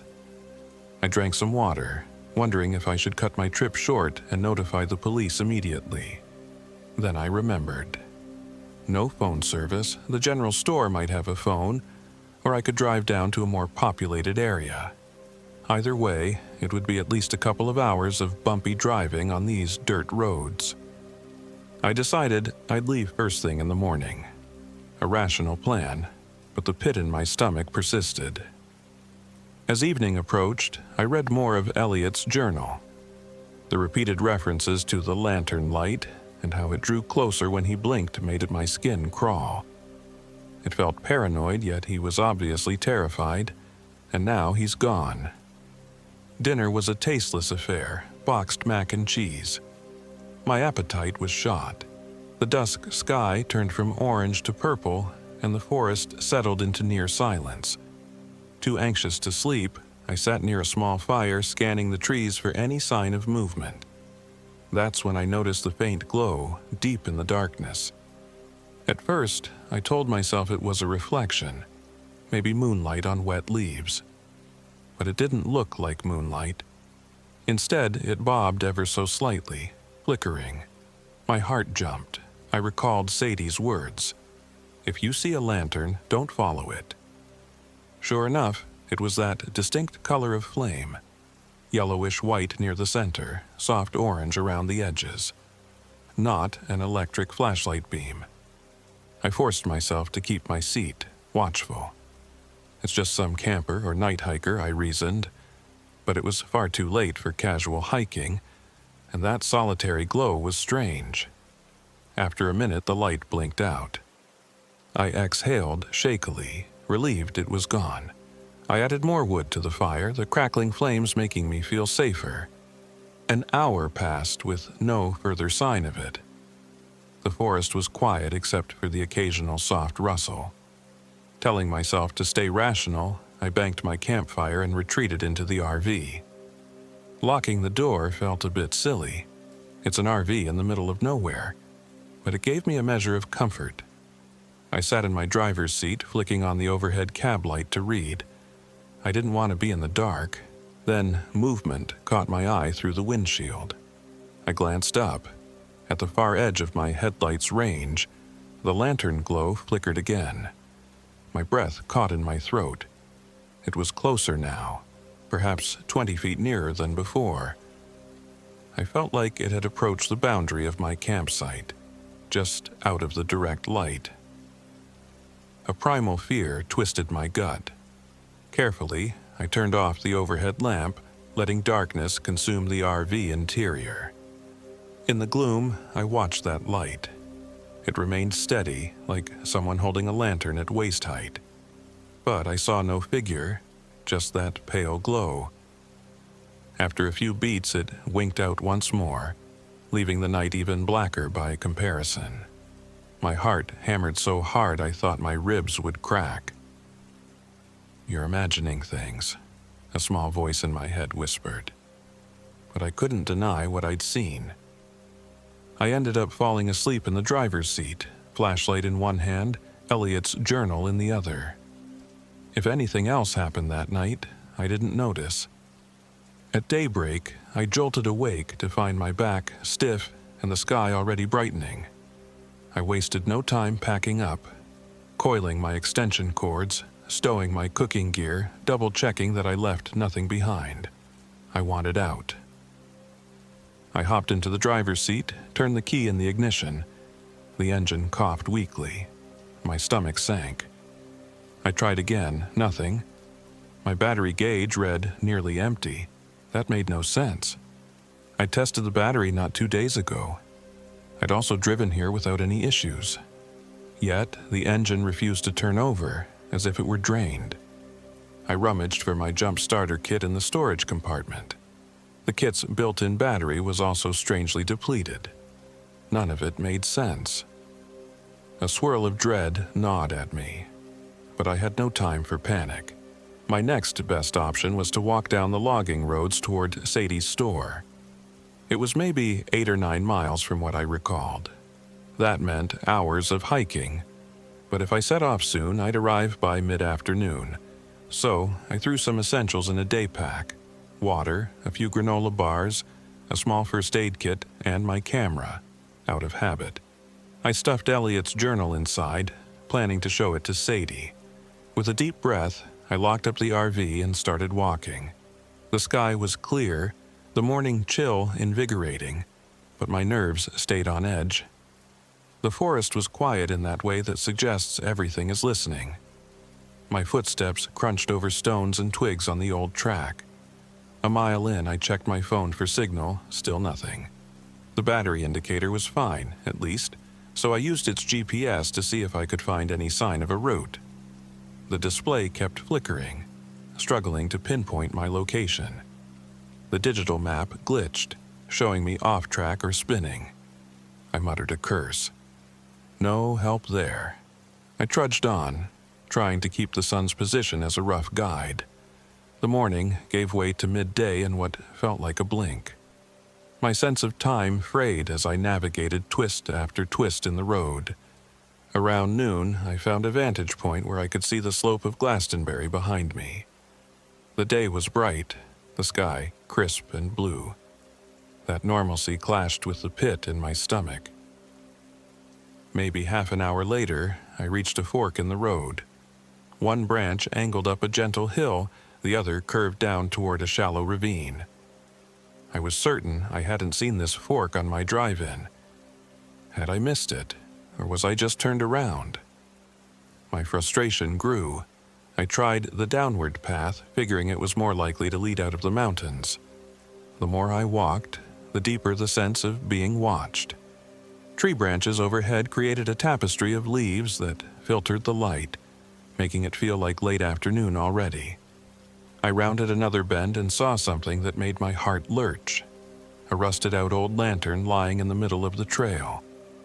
It looked battered, the metal corroded, but the glass was intact, dusty but unbroken. No footprints around it, no sign of recent use. The image from Elliot's journal flared in my mind. If I pick it up, does that mean I'm his?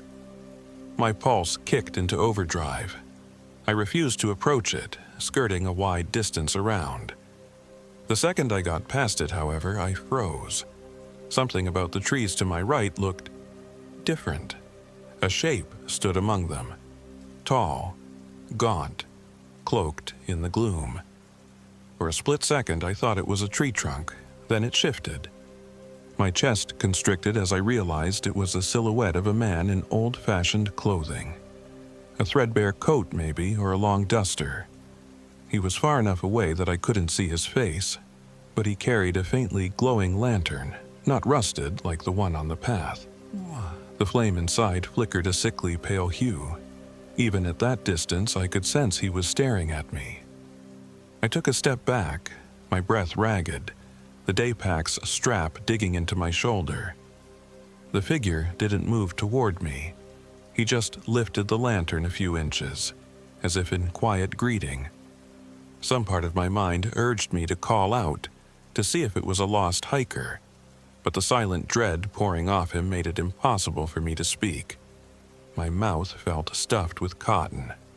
I turned and ran. I know it was reckless, but the primal terror spurred me on. My boots pounded the earth, feet slipping on damp leaves. I sprinted until my lungs burned, the daypack slamming against my spine. When I finally glanced back, the trail behind me was empty. No sign of the figure. The forest swallowed everything but my heaving gasps. I had to stop for breath, heart drumming. Maybe a minute passed before I calmed enough to realize I'd lost track of the road. In my blind panic, I'd veered left into the woods. Surging panic returned. I have to get my bearings. Using the sun's position, I tried to orient myself. If I kept heading downhill, I reasoned, I'd eventually meet a main road, or at least a creek I could follow. I wiped sweat from my brow, ignoring the trembling in my hands, and forced myself onward. Every so often, I'd glimpse movement between the trees, a quick shift of shadow. But whenever I tried to focus on it, it vanished. My thoughts churned with unanswerable questions. What is that man? Could it be a real person playing with me? If so, how does he move so quietly? Yet the fear I felt was more than a rational threat. It was primal, a sense that I was dealing with something beyond normal explanation. Hours dragged by. The forest seemed endless. My phone's clock said 3 p.m., but the sky above the canopy looked closer to dusk. Maybe clouds had rolled in. My mouth dried as I sipped from my water bottle, trying to conserve. I weighed the odds of stumbling upon help versus the risk of wandering deeper into the mountains. Eventually, I found a faint trail again, a different dirt path leading downhill. Relief warred with suspicion. I prayed it connected to a well-traveled route. As I followed it, the trees opened up slightly, revealing a wide hollow. The path skirted a cluster of large boulders covered in moss. Rounding one, I stopped short. My heart twisted. There, half buried in leaves, was another old lantern, identical to the first I'd seen but lacking the rust. How could that be? Slowly, I backed away. That's when I heard the soft crunch of footsteps behind me. I spun. The same tall figure stepped out from behind a thick oak, lantern raised. His attire was tattered, stained with mud or soot. I couldn't make out a face, just a suggestion of pale, sunken skin. He advanced at a slow, deliberate pace. My instincts screamed to run again, but some grim fascination pinned me. I noticed that the glow from his lantern was intense, as if it devoured the shadows around him. Something about that flame was wrong. It flickered too slowly, unevenly. Snapping out of the trance, I bolted. My leg muscles ached from overexertion, but fear gave me a second wind. Branches whipped my arms, snagging my sleeves. Behind me, I heard nothing. No rush of pursuit, just the quiet forest. Yet that was more horrifying. He might not need to run. The memory of Elliot's words taunted me. It's like it knows I see it, and once you acknowledge it, there's no escaping. Eventually, I stumbled onto a wider logging road. Panting, I recognized the broken trunk of an old pine that I'd passed earlier that morning. Confusion crashed over me. I'd circled all the way back, or the paths were rearranging themselves. "This is impossible," I whispered. My phone was still useless, the battery draining alarmingly fast as the GPS struggled. 4:30 p.m., it read, but the sun was already dipping, or maybe the thick canopy was just blocking the light. I realized with dread that I might be stuck out here as darkness fell. I pressed on, weary. As the gloom intensified, the forest turned menacing. The shadows lengthened, creeping over the road. My arms and legs trembled with fatigue. I debated stopping to make a fire for the night, but the memory of that flickering lantern, my bizarre pursuer, killed the idea. Staying still felt like an invitation to doom. A rustle ahead caught my attention. I froze, heart in my throat. Then a figure emerged, a person, not the same tall silhouette. It was an elderly man with a short white beard, wearing a worn jacket and carrying a hunting rifle over his shoulder. Relief coursed through me. "Hey," I called, stumbling forward. "Oh my God, am I glad to see you." He raised a hand, cautious. "Easy there, you lost?" His accent had that local Vermont lilt, but it was tinged with wariness. I nodded frantically. "My RV's dead. I've been walking for hours. Someone is out here following me with a lantern." My words tumbled out. "I just need to get back to the main road, or any place with a phone." His brow furrowed. He glanced at the darkening sky.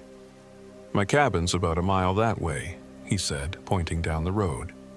"Got a radio. You can call for help if it picks up a signal. Come on." His voice was steady, but I caught a flicker of unease in his eyes. We walked in tense silence, the man occasionally scanning the trees behind us. I asked him his name. He grunted something that sounded like Patrick. My lungs still burned from all the running, but I forced my legs to keep pace. The logging road twisted, the gloom intensifying with each step. Finally, we reached a clearing. A small rustic cabin sat there, windows dark. Patrick flicked on a flashlight, cutting a narrow beam across the yard. "Wait here," he said, rummaging for keys.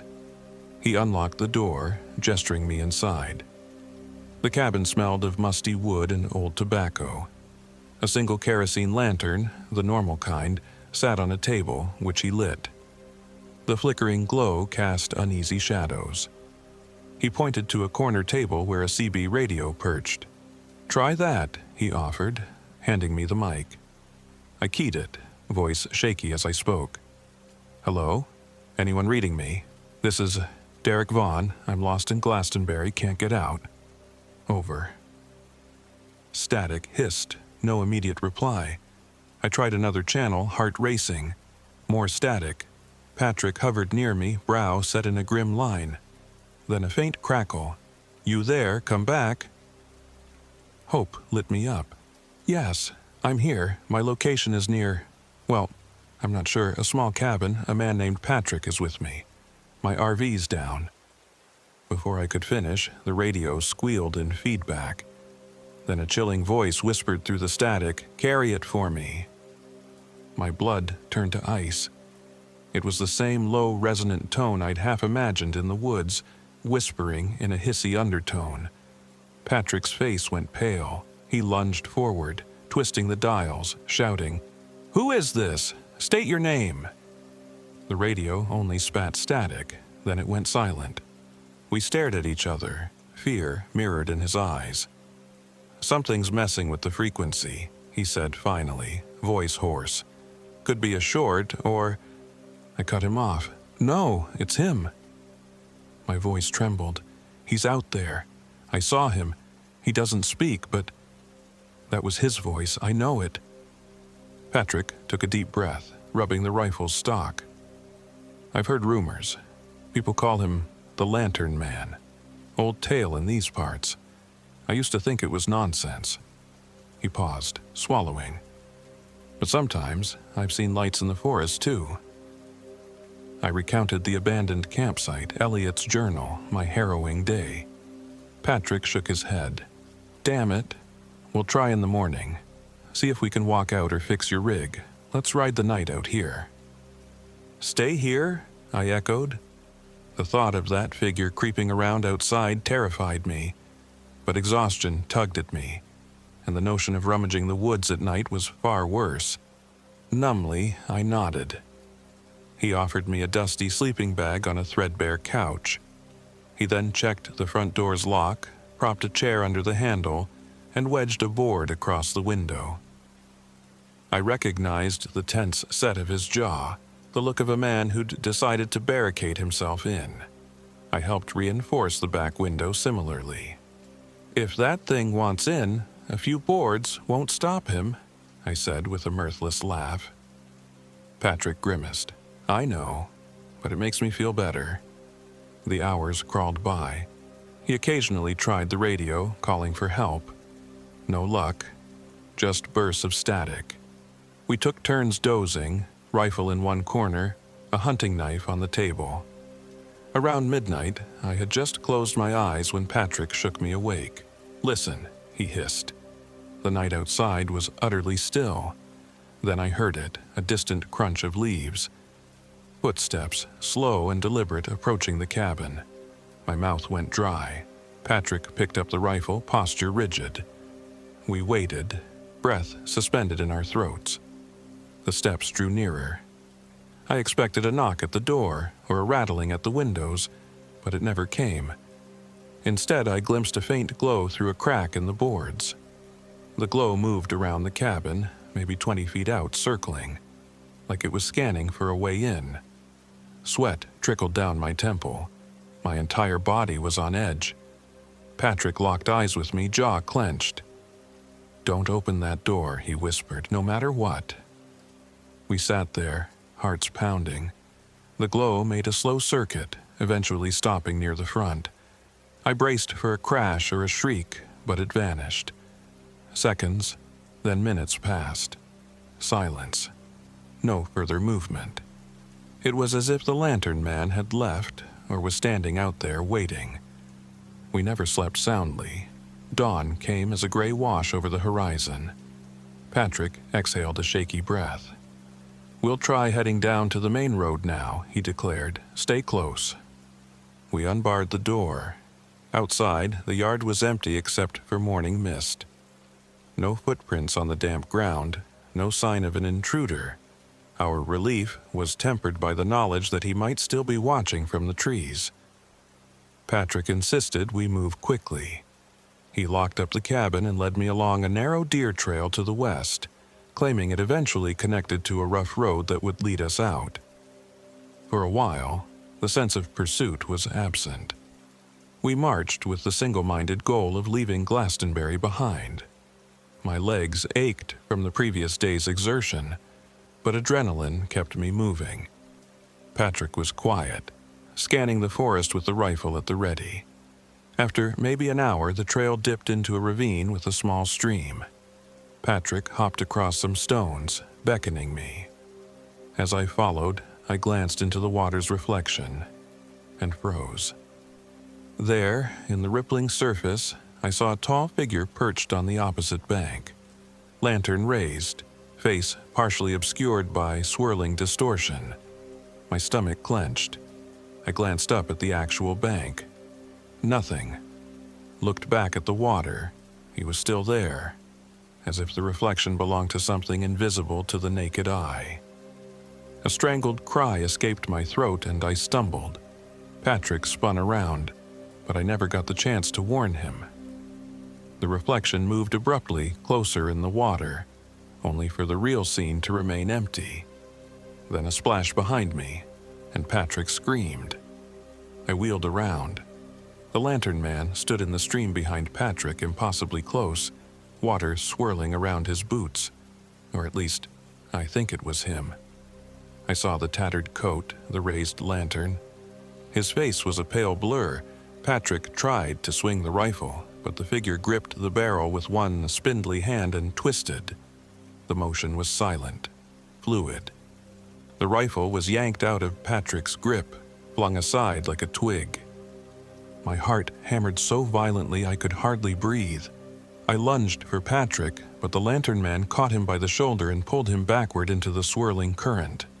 No voice, no grunt of effort, just the hiss of disturbed water. Patrick's eyes met mine, wide with terror, his mouth open in a soundless plea. In seconds, he vanished beneath the surface, the water going still as if he'd never been there. I stood, paralyzed. Then I realized the lantern man was slowly straightening, turning to face me. The water dripped off his coat in dark rivulets. That lantern flame flickered once, unnaturally bright even in the gray morning. In that moment, I was sure I'd be the next one pulled under. I scrambled back, nearly falling on the slippery rocks. The figure reached out with a bony hand, but I was already fleeing up the bank. A wave of guilt stabbed me. Patrick had saved my life, and now I was leaving him. Yet, what could I do against that force?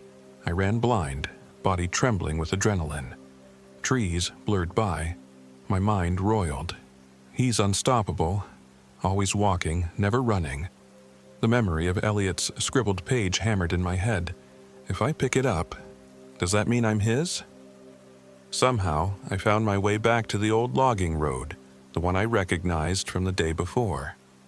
My feet pounded the earth, breath ragged. I had to reach the safety of my RV or some main highway, something, anything. Midday sun filtered weakly through a heavy overcast. My watch read nearly noon, but it felt later, as though time was out of joint. Each breath hurt. At last, I spotted the battered shape of my RV. Relief nearly buckled my knees. The place looked as I'd left it, except for footprints. A single trail leading to the passenger side door, then away. They were large, perhaps made by old boots. My mind screamed caution, but desperate hope spurred me inside. I found everything in disarray. Drawers pulled out, a few items rifled through. The battery test still showed near 0. In an attempt at one final Hail Mary, I twisted the ignition. Nothing. My eyes darted around. That was when I saw a small, old-fashioned lantern set on my kitchen counter. Rust clung to the handle. The glass was unbroken, and inside a faint flame flickered, though I felt no heat. A surge of panic seized me. He was here. He left it for me. Didn't Elliot's journal say something like, "If you pick it up, you're his"? My heart pounded as I forced myself to keep my hands off it.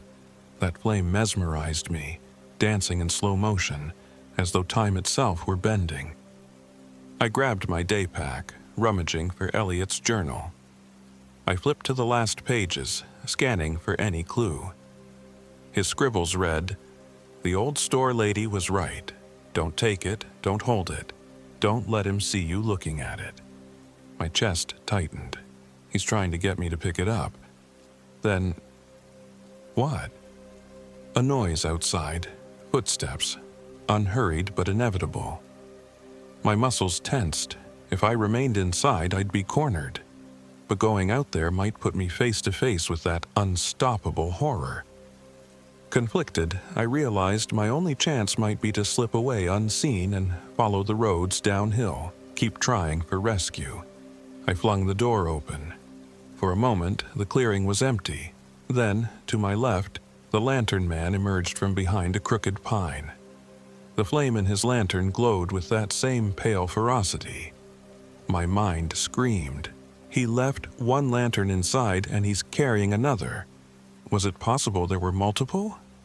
My nerve almost shattered. He took one slow step, then another. The air around him seemed to bend. I turned and sprinted, my last ounce of will driving my legs. I heard no pursuit, but that didn't calm me. I knew from Patrick's fate that speed didn't matter. He'd catch up eventually. I ran until my thighs burned. The day blurred with my own panting breath. At intervals, I spotted that flicker off to one side, always the same distance away, as if teasing. More than once, I tumbled over roots, scraping my palms. By late afternoon, I stumbled onto a faint footpath that felt new, not one I'd traversed. A battered wooden sign read, "Half Mile, Scenic Overlook." Overlook? That might let me see the roads or a settlement. Grasping at straws, I followed it. The path switchbacked up a rocky slope. My body was near collapse, but fear whipped me onward. Eventually, I reached a small clearing perched on a cliff edge. The vantage was sweeping, revealing an expanse of rolling forests. My heart sank. No sign of paved roads or towns, just unbroken green. The sky overhead glowered with thickening clouds. Suddenly, I felt him. I turned. The lantern man stood at the path entrance, bridging my way back. I was trapped with my back to a cliff. My mind spiraled. He's silent. He'll just keep coming. The memory of my old job flared. Confront the flame or let it consume you. But how do you confront something intangible, a living legend? Without thinking, I reached down, grabbing a fist-sized rock. My breath ragged, I faced him. He advanced, that lantern raised. At about 10 paces away, I got my first clear look at his face. The flesh looked leached of color, cheeks sunken, eyes half-lidded in a hollow stare. The coat was indeed from another era, frayed edges, mismatched buttons. But he was tall, unnaturally so, well over 6 feet. My heart hammered. Could a single rock do anything? Still, I had to try. With a hoarse yell, I hurled the stone at his chest. It struck with a dull thunk, enough to stagger him back a half step. For a fleeting second, hope flared in me. He lifted his gaze, and I glimpsed something like faint surprise or annoyance. The lantern in his hand flickered more violently, as if responding to his mood. That was all. He recovered, stepped forward again. Desperate, I darted to the side as if to slip past him. He blocked me with disconcerting speed, though he never seemed to run. I swung my day pack at him, a wild lash. It connected with the lantern. The glass shattered and the flame inside guttered. Instead of going out, though, it flared bright white for an instant. A soundless burst of light. I shielded my eyes, stumbled backward. When my vision cleared, the flame had returned to its pale flicker. The glass reformed as if I'd never touched it. My stomach dropped. He can't be harmed this way. He advanced another step, the cliff's edge only feet behind me. I braced to fight, worthless though it seemed. Then the sky opened, unleashing a sudden downpour. The rain hammered the rocks, water streaming over the cliff. For a moment, the lantern man halted, lifting his face to the sky. Rain splattered the lantern's flame, but it burned on, unaffected. That momentary distraction gave me an insane idea. I lunged forward, ignoring every rational impulse. I grabbed the top of the lantern itself, half expecting my hand to burn. It didn't. The metal felt cold, the flame swirling inside as if behind glass. He tried to yank it away, but adrenaline fueled me. I twisted, using his own momentum to push him sideways. He stumbled, boots slipping on the slick rock. A small miracle. we both slid dangerously close to the ledge, pebbles and debris tumbling over. I let go of the lantern, throwing my weight away from the cliff. He teetered, arms flailing in eerie silence. Then he slipped over the edge. I scrambled back to safety, drenched, heart pounding so loud my ears buzzed. My mind reeled. Did I just push him off the cliff? It felt surreal. Cautiously, I crawled to the edge and peered down. The drop was over 100 feet. All I saw was swirling mist and the crowns of tall evergreens. No sign of a body or a broken lantern. My trembling turned to sobs of relief and confusion. Could it be that easy? For a minute, I sat in the rain, letting shock wash over me. Then a flicker of fear returned. What if he couldn't die that way either? But no shape rose from the trees. No lantern glow emerged from the depths. Maybe that was enough to break whatever hold he had. The rain slackened. My entire body ached from exertion. Slowly, I forced myself to stand. I had to get down the mountain.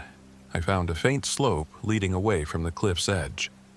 The going was treacherous, the ground slick.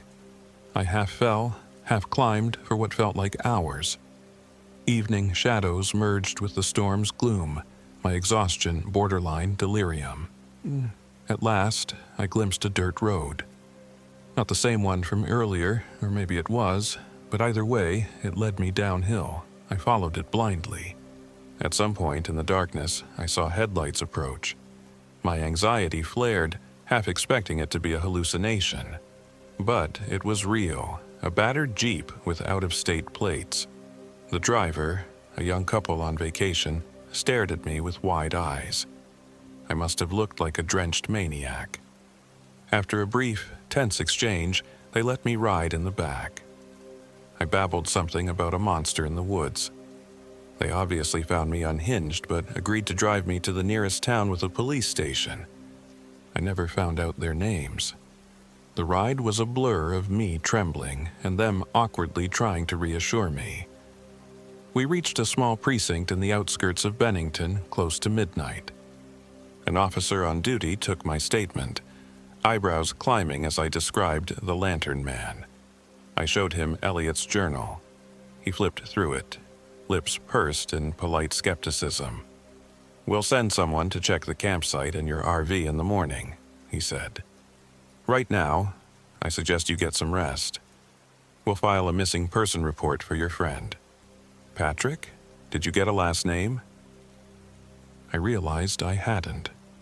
The officer gave me a sympathetic look. They set me up with a blanket and a seat in the corner of the station's waiting room, where I dozed fitfully.